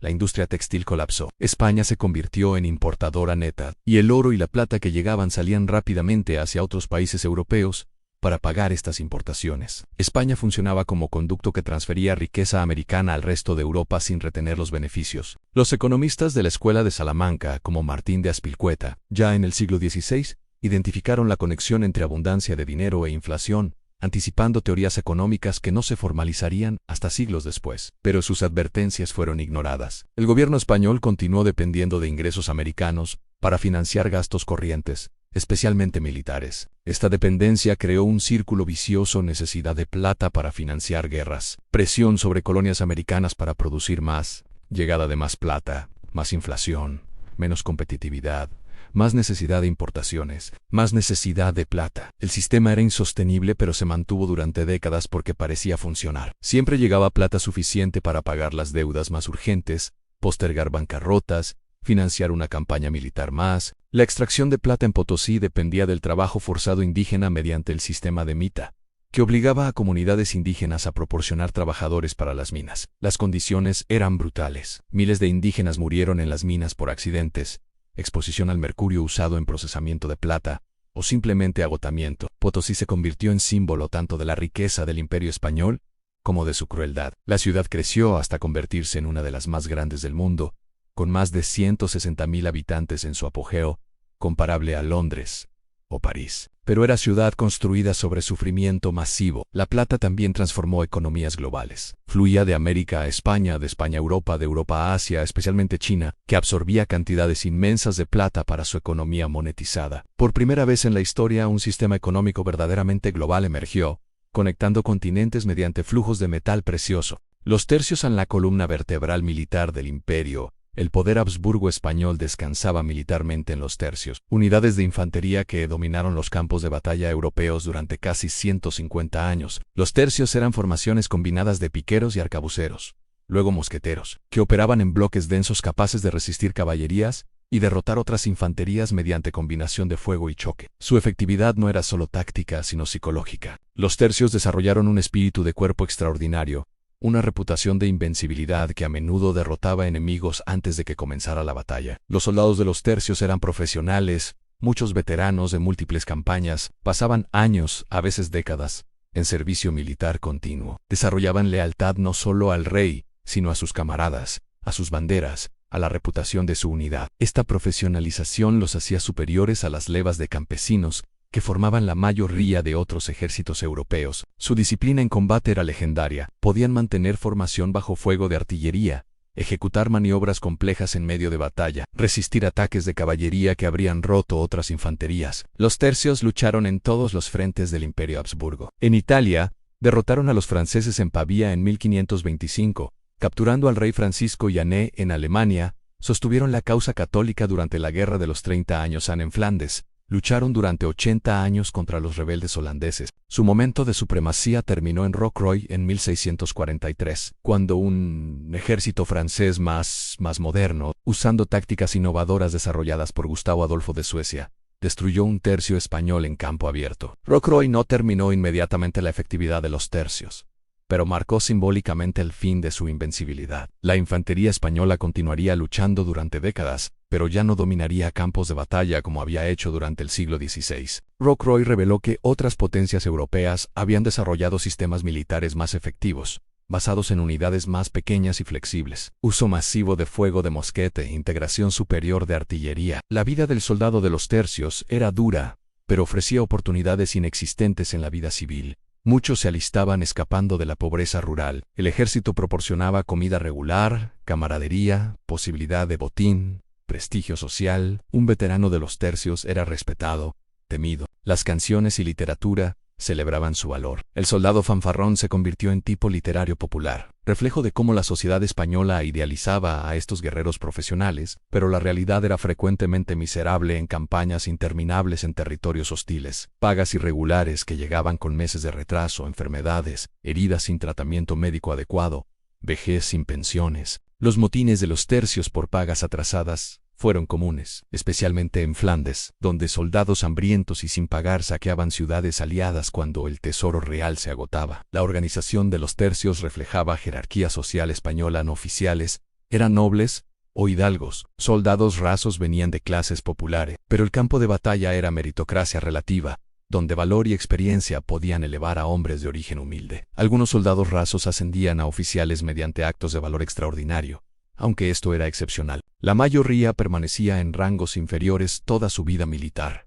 consolándose con orgullo de pertenecer a la fuerza militar más temida de Europa. Aunque ese orgullo no llenaba estómagos ni curaba heridas, la Inquisición española en poder, control y ortodoxia. La Inquisición española fue una de las instituciones más características y controvertidas del dominio Habsburgo, establecida originalmente por los reyes católicos en 1478, para asegurar la ortodoxia de conversos judíos y musulmanes. La Inquisición bajo los Habsburgo expandió su alcance, vigilando toda desviación doctrinal, censurando libros, controlando pensamiento. Su poder era inmenso, podía arrestar a cualquiera, incluidos nobles y clérigos.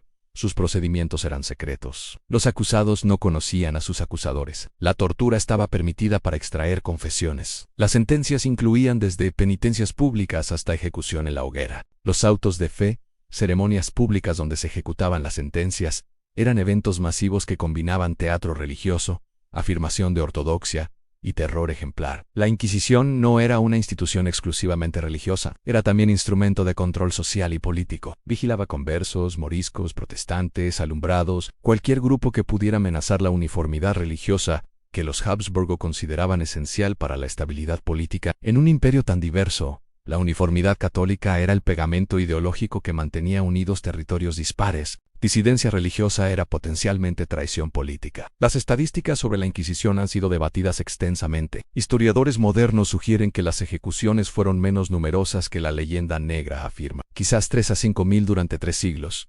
Pero el terror psicológico era real. La amenaza de investigación inquisitorial creaba autocensura, sofocaba innovación intelectual, generaba clima de sospecha. Científicos, filósofos, escritores, todos debían cuidarse de no expresar ideas que pudieran interpretarse como heréticas. Este clima afectó profundamente el desarrollo intelectual español, mientras en otros países europeos la revolución científica y la ilustración transformaban el pensamiento. España permanecía relativamente aislada, su vida intelectual dominada por teología escolástica y ortodoxia tradicional. La Inquisición no fue la única causa de este relativo estancamiento intelectual, pero contribuyó significativamente, creando ambiente hostil a la innovación. Los inquisidores no eran monstruos sádicos, sino funcionarios que creían genuinamente estar salvando almas. Desde su perspectiva, la herejía era peor que la muerte física porque condenaba al alma eternamente. Torturar o ejecutar a herejes era acto de misericordia si prevenía que otras almas se contagiaran con error. Esta lógica,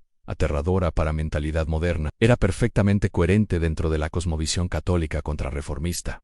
La Inquisición también censuraba libros. El Index Librorum Prohibitorum listaba obras que católicos no podían leer. Incluía textos protestantes obviamente, pero también obras de filosofía, ciencia, literatura, consideradas peligrosas. Esta censura limitaba circulación de ideas, aislando intelectualmente a España del resto de Europa. Las universidades españolas enseñaban escolástica tomista, cuando universidades del norte exploraban empirismo baconiano o racionalismo cartesiano. El procedimiento inquisitorial era kafkiano o restos habitus. Acusaciones secretas, imposibilidad de defenderse efectivamente contra cargos desconocidos. Los acusados podían languidecer años en cárceles inquisitoriales esperando juicio. La tortura, aunque regulada por protocolos estrictos, era instrumento rutinario para extraer confesiones. La Inquisición sobrevivió a los Habsburgo, continuando bajo los Borbones hasta su abolición final en el siglo XIX, testimonio de cuán profundamente arraigada estaba en la estructura social española. El siglo de oro, cuando la decadencia produjo genio paradójicamente. El período de máxima decadencia política y económica española coincidió con su mayor florecimiento cultural. El siglo de oro español, aproximadamente 1580 a 1680, produjo algunas de las obras más brillantes de la literatura,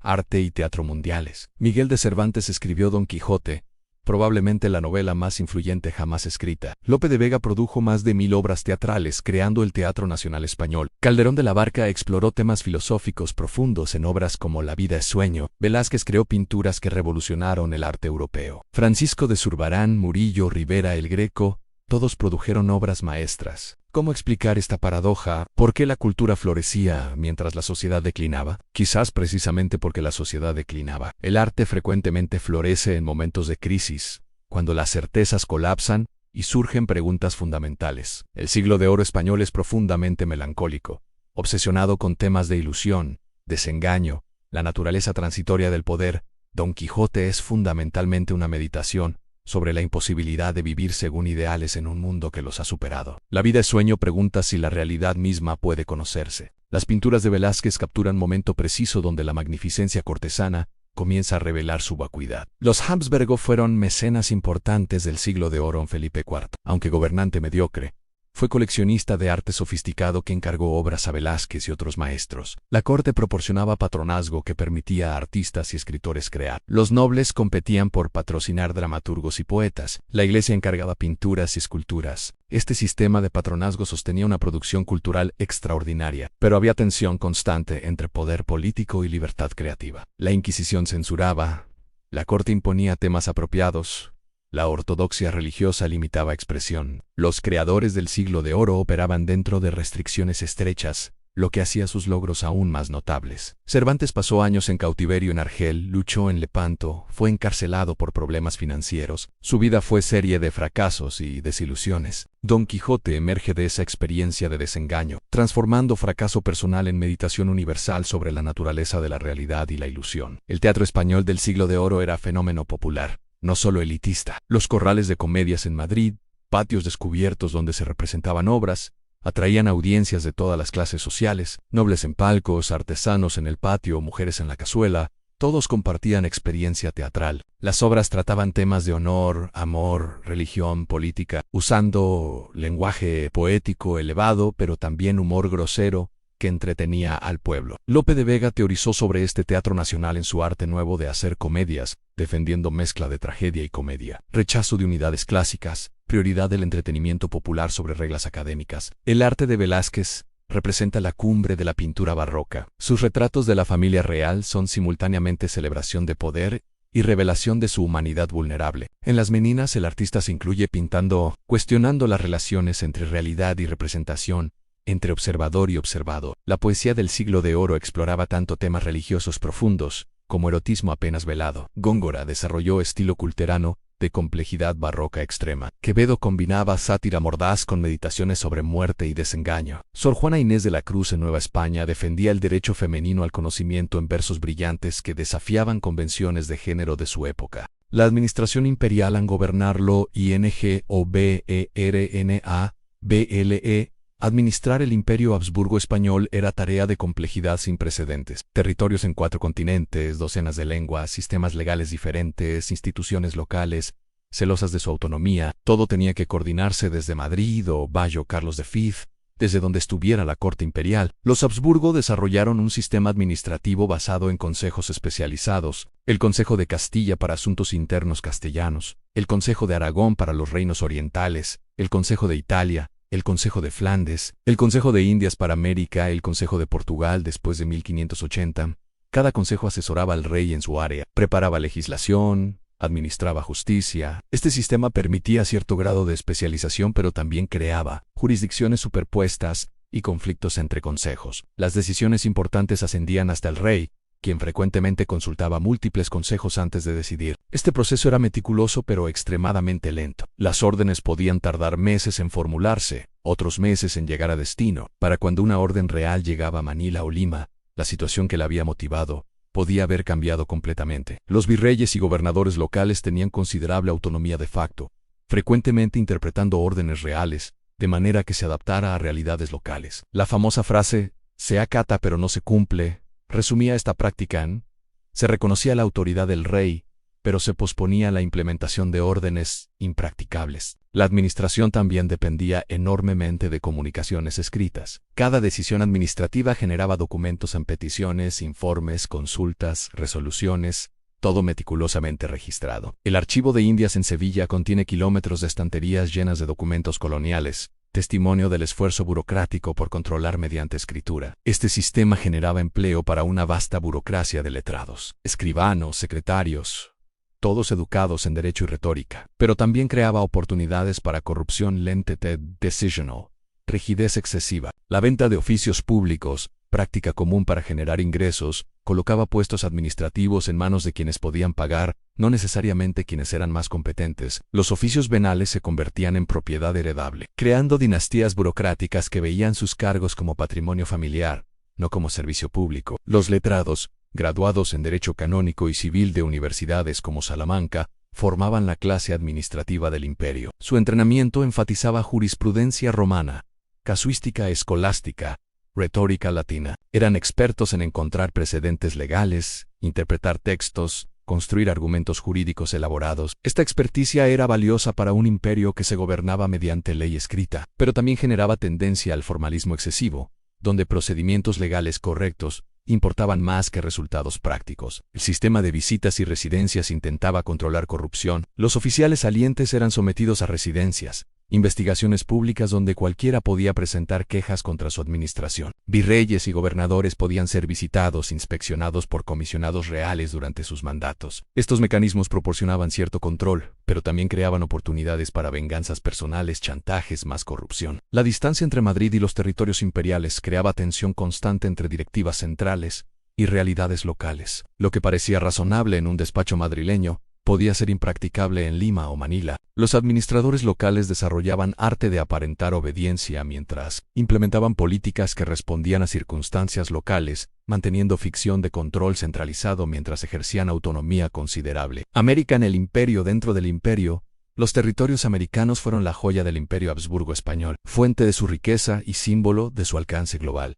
Pero América no era simplemente colonia explotada, era parte integral del sistema imperial, con instituciones complejas, sociedades estratificadas, economías regionales diversas. Los virreinatos de Nueva España, México y Perú eran los centros principales, cada uno gobernado por un virrey que representaba al rey con autoridad casi absoluta. Por debajo de los virreyes, una jerarquía de gobernadores, corregidores, alcaldes administraba territorios específicos. Las audiencias funcionaban como cortes supremas y cuerpos consultivos. Los cabildos de ciudades importantes tenían cierta autonomía local. Este sistema replicaba estructuras europeas, pero las adaptaba a realidades americanas. La sociedad colonial era compleja y racialmente estratificada. En la cima, peninsulares nacidos en España ocupaban los puestos más altos. Criollos, españoles, nacidos en América, formaban la élite local pero eran frecuentemente excluidos de los cargos más importantes. Mestizos, mulatos, zambos, las múltiples categorías de población mixta, ocupaban posiciones intermedias.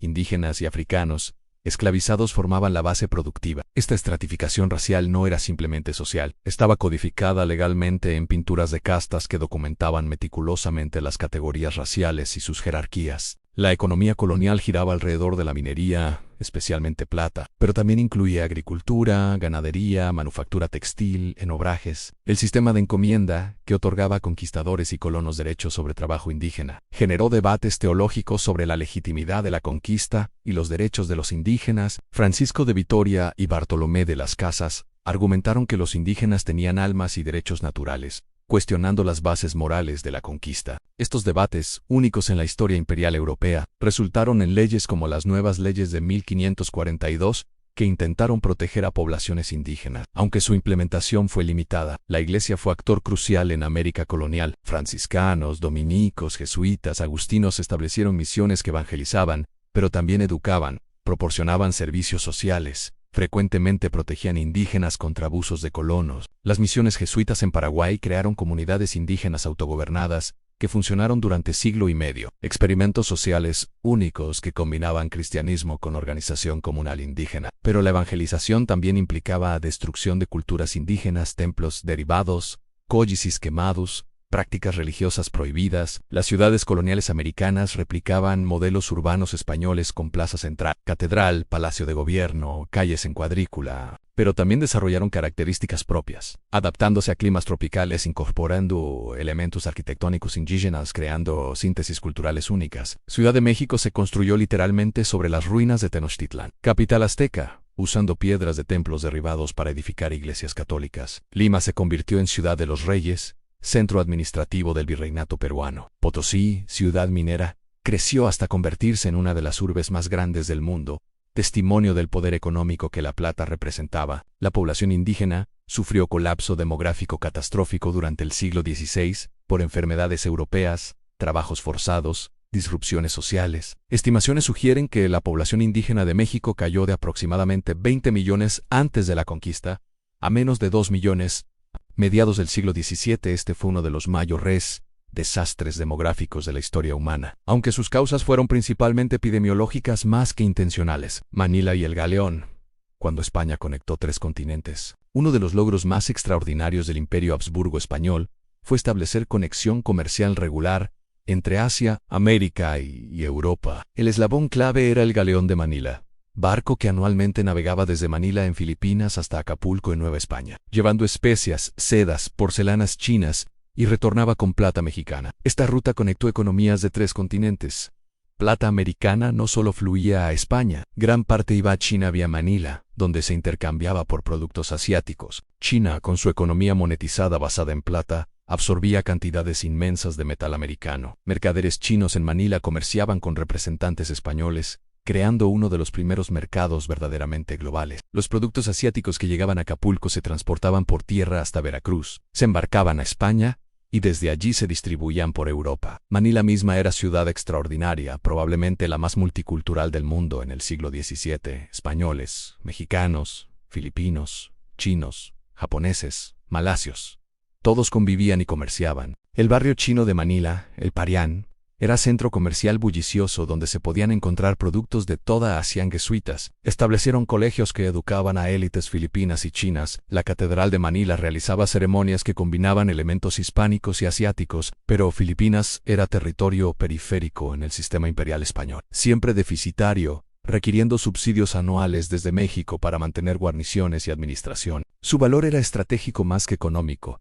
Proporcionaba punto de apoyo español en Asia, base para misiones en China y Japón, símbolo del alcance global del imperio, cuando Japón expulsó a cristianos y cerró sus fronteras en 1640, y cuando China limitó severamente el comercio exterior bajo la dinastía Qing, la importancia estratégica de Filipinas disminuyó, pero la ruta del galeón de Manila continuó operando hasta principios del siglo XIX, 2 siglos de conexión regular entre continentes, una de las rutas comerciales más duraderas de la historia. El viaje del galeón era extraordinariamente peligroso. De Manila a Acapulco, aprovechando corrientes del Pacífico Norte, podía tomar 4 a 6 meses. Los barcos enfrentaban tormentas, tifones, escorbuto que mataba tripulaciones enteras. Naufragios eran comunes. Piratas ingleses y holandeses acechaban la ruta, esperando capturar galeones cargados de tesoros asiáticos. Cuando un galeón llegaba exitosamente a Acapulco, era evento de celebración masiva. Las mercancías asiáticas se vendían en ferias que atraían comerciantes de toda Nueva España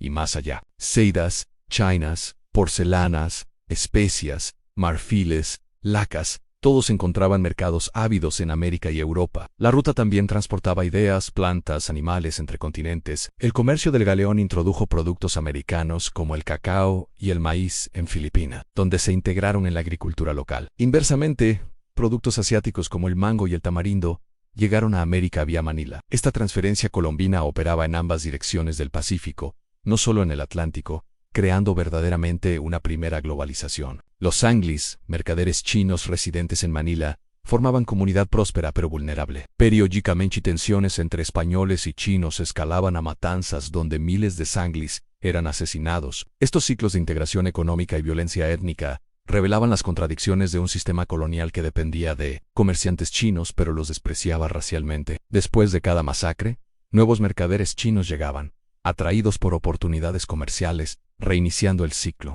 Las mujeres HABSB, URG o Ampoder en la sombra, y el centro la historia de los Habsburgo españoles, frecuentemente se narra como sucesión de reyes. Pero las mujeres de la dinastía ejercieron poder significativo, aunque frecuentemente oculto o negado. Isabel de Portugal, esposa de Carlos V, actuó como regente en España durante las frecuentes ausencias del emperador, administrando eficientemente y tomando decisiones cruciales. Juana de Austria, hija de Carlos, también fue regente y mostró capacidad política considerable. Las infantas Habsburgo no solo eran piezas en el juego matrimonial dinástico, muchas desarrollaron redes de poder propias, influenciaron decisiones políticas mediante consejos a hermanos y esposos, administraron territorios. Isabel Clara Eugenia, hija de Felipe II, gobernó los Países Bajos españoles junto con su esposo, el archiduque Alberto, y después de su muerte continuó gobernando sola durante más de una década, negociando con enemigos, manejando finanzas, comandando operaciones militares. Su gobierno fue más efectivo que el de muchos gobernadores masculinos que la precedieron. Margarita de Austria-Estiria y Mariana de Austria,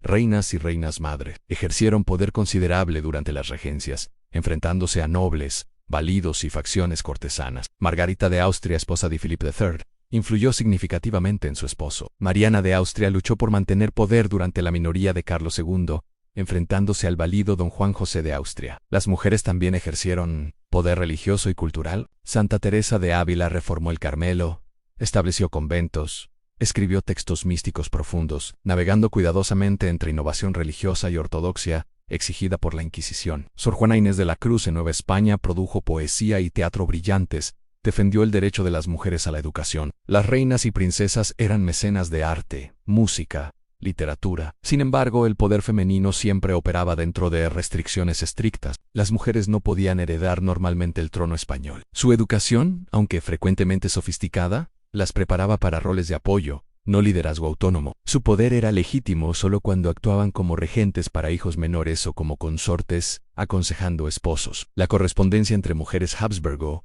revela redes de comunicación que conectaban cortes europeas. Hermanas, tías, primas intercambiaban cartas discutiendo política, compartiendo información, coordinando estrategias matrimoniales. Esta diplomacia femenina informal complementaba la diplomacia oficial masculina, frecuentemente siendo más efectiva porque operaba bajo el radar de sospechas políticas. Los conventos también eran espacios de poder femenino. Abadesas gobernaban comunidades, administraban propiedades extensas, educaban niñas de élite para mujeres aristocráticas que no se casaban. El convento ofrecía alternativa al matrimonio que permitía cierta autonomía, educación, participación en vida intelectual. Muchas monjas escribían, componían música, pintaban, creando cultura religiosa femenina rica y compleja. La vida de las reinas estaba estrictamente reglamentada por la etiqueta. Mariana de Austria, reina de Felipe IV, describía su vida cotidiana como prisión dorada en ceremonias interminables. Restricciones constantes de movimiento, vigilancia perpetua, expectativa de producir herederos varones mientras se mantenía dignidad imperturbable. Esta tensión entre poder formal como reina y restricciones reales como mujer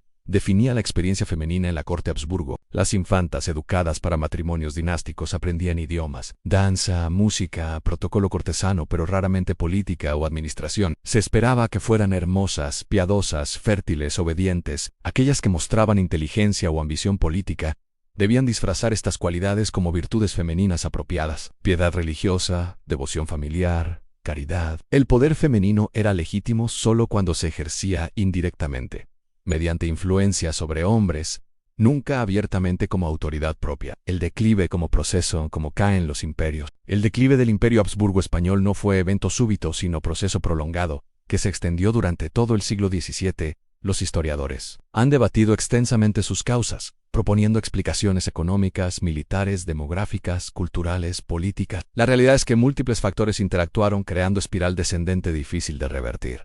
Económicamente, España sufrió crisis profunda. La llegada de plata americana disminuyó después de 1600, reduciendo ingresos estatales. La inflación había destruido competitividad manufacturera. La población cayó por epidemias, emigración, guerras. La agricultura estancó por sistemas de propiedad ineficientes. El sistema fiscal regresivo ahogaba sectores productivos, mientras privilegiados permanecían exentos. Las bancarrotas repetidas destruyeron crédito internacional. Militarmente, España enfrentaba enemigos múltiples y simultáneos sin recursos para derrotarlos. La guerra de Flandes consumía recursos sin victoria posible. Francia, bajo Richelieu y Luis XIV, se había convertido en potencia dominante. Inglaterra y Holanda desarrollaban poder naval superior. Los tercios, otrora invencibles, eran ahora solo uno de varios sistemas militares efectivos. España no podía concentrar fuerzas suficientes en ningún frente para lograr victorias decisivas. Demográficamente, Castilla se despobló mientras otros países europeos crecían. Las causas incluían epidemias de peste, emigración a América, reclutamiento militar constante, empobrecimiento rural, con menos población productiva, menos recursos económicos, menos soldados,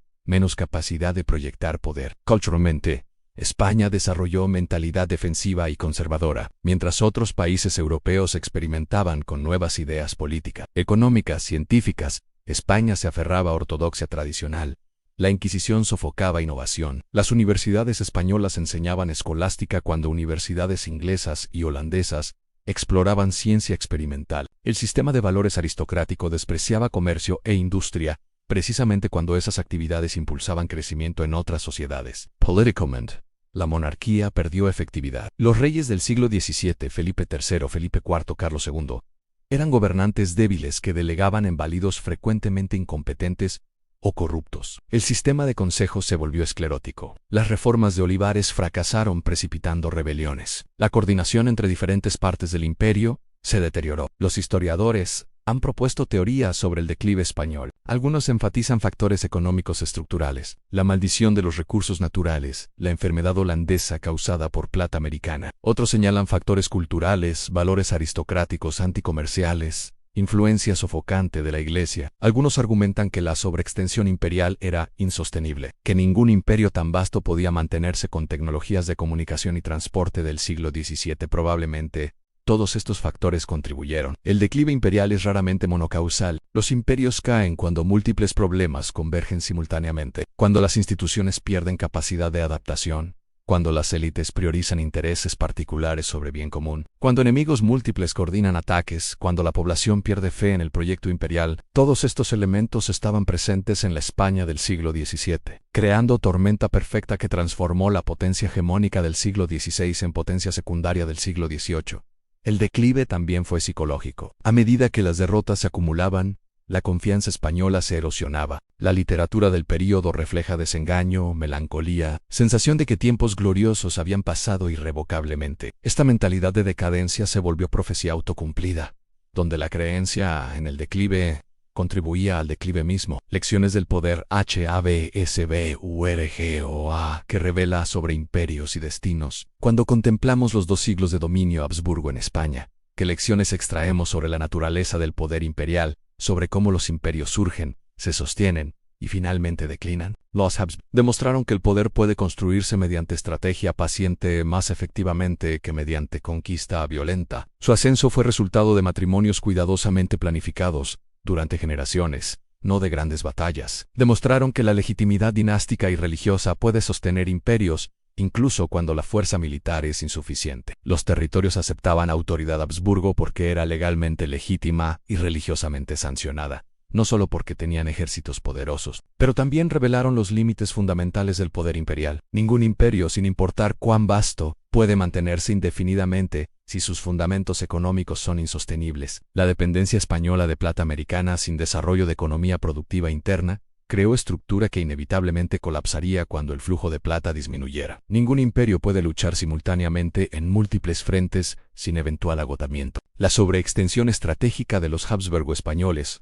luchando contra protestantes en Alemania y Holanda, contra Francia en múltiples fronteras, contra otomanos en el Mediterráneo, contra corsarios en América, todo simultáneamente, era insostenible. Los Habsburgo también demostraron cómo la ideología puede tanto sostener como destruir imperios. Su compromiso con el catolicismo proporcionaba legitimidad y cohesión ideológica, pero también los obligaba a perseguir guerras ideológicas que pragmáticamente no podían ganarse. Su rechazo a comprometerse con protestantes, incluso cuando el compromiso habría sido estratégicamente sensato, derivaba de convicción religiosa profunda que priorizaba ortodoxia sobre conveniencia. Finalmente, los Habsburgo españoles revelan la paradoja de que grandeza cultural frecuentemente coincide con declive político. El siglo de oro español produjo obras maestras precisamente cuando el imperio declinaba, como si la crisis generara energía creativa que la prosperidad no estimula. Quizás el arte florece cuando las certezas colapsan, cuando las grandes narrativas se revelan insuficientes, cuando los creadores deben confrontar realidades que el poder prefiere ignorar. La experiencia Habsburgo también revela cómo la endogamia, estrategia racional para preservar patrimonio dinástico, eventualmente destruye dinastías mediante acumulación de defectos genéticos. Carlos II, incapacitado físicamente por generaciones de consanguinidad, personificaba el fin lógico de la política matrimonial Habsburgo. Los imperios construidos mediante matrimonios estratégicos pueden autodestruirse mediante las mismas herramientas. Comparando la España Habsburgo con otros imperios históricos emergen patrones. Como Roma, España extendió poder mediante combinación de fuerza militar y legitimidad ideológica, pero colapsó cuando recursos se agotaron y enemigos se multiplicaron. Como el Imperio Otomano contemporáneo, España desarrolló instituciones sofisticadas para administrar diversidad, pero eventualmente estas instituciones se volvieron rígidas e inadaptables. Como todos los imperios, España descubrió que mantener hegemonía es más difícil que alcanzarla. El poder genera resistencia.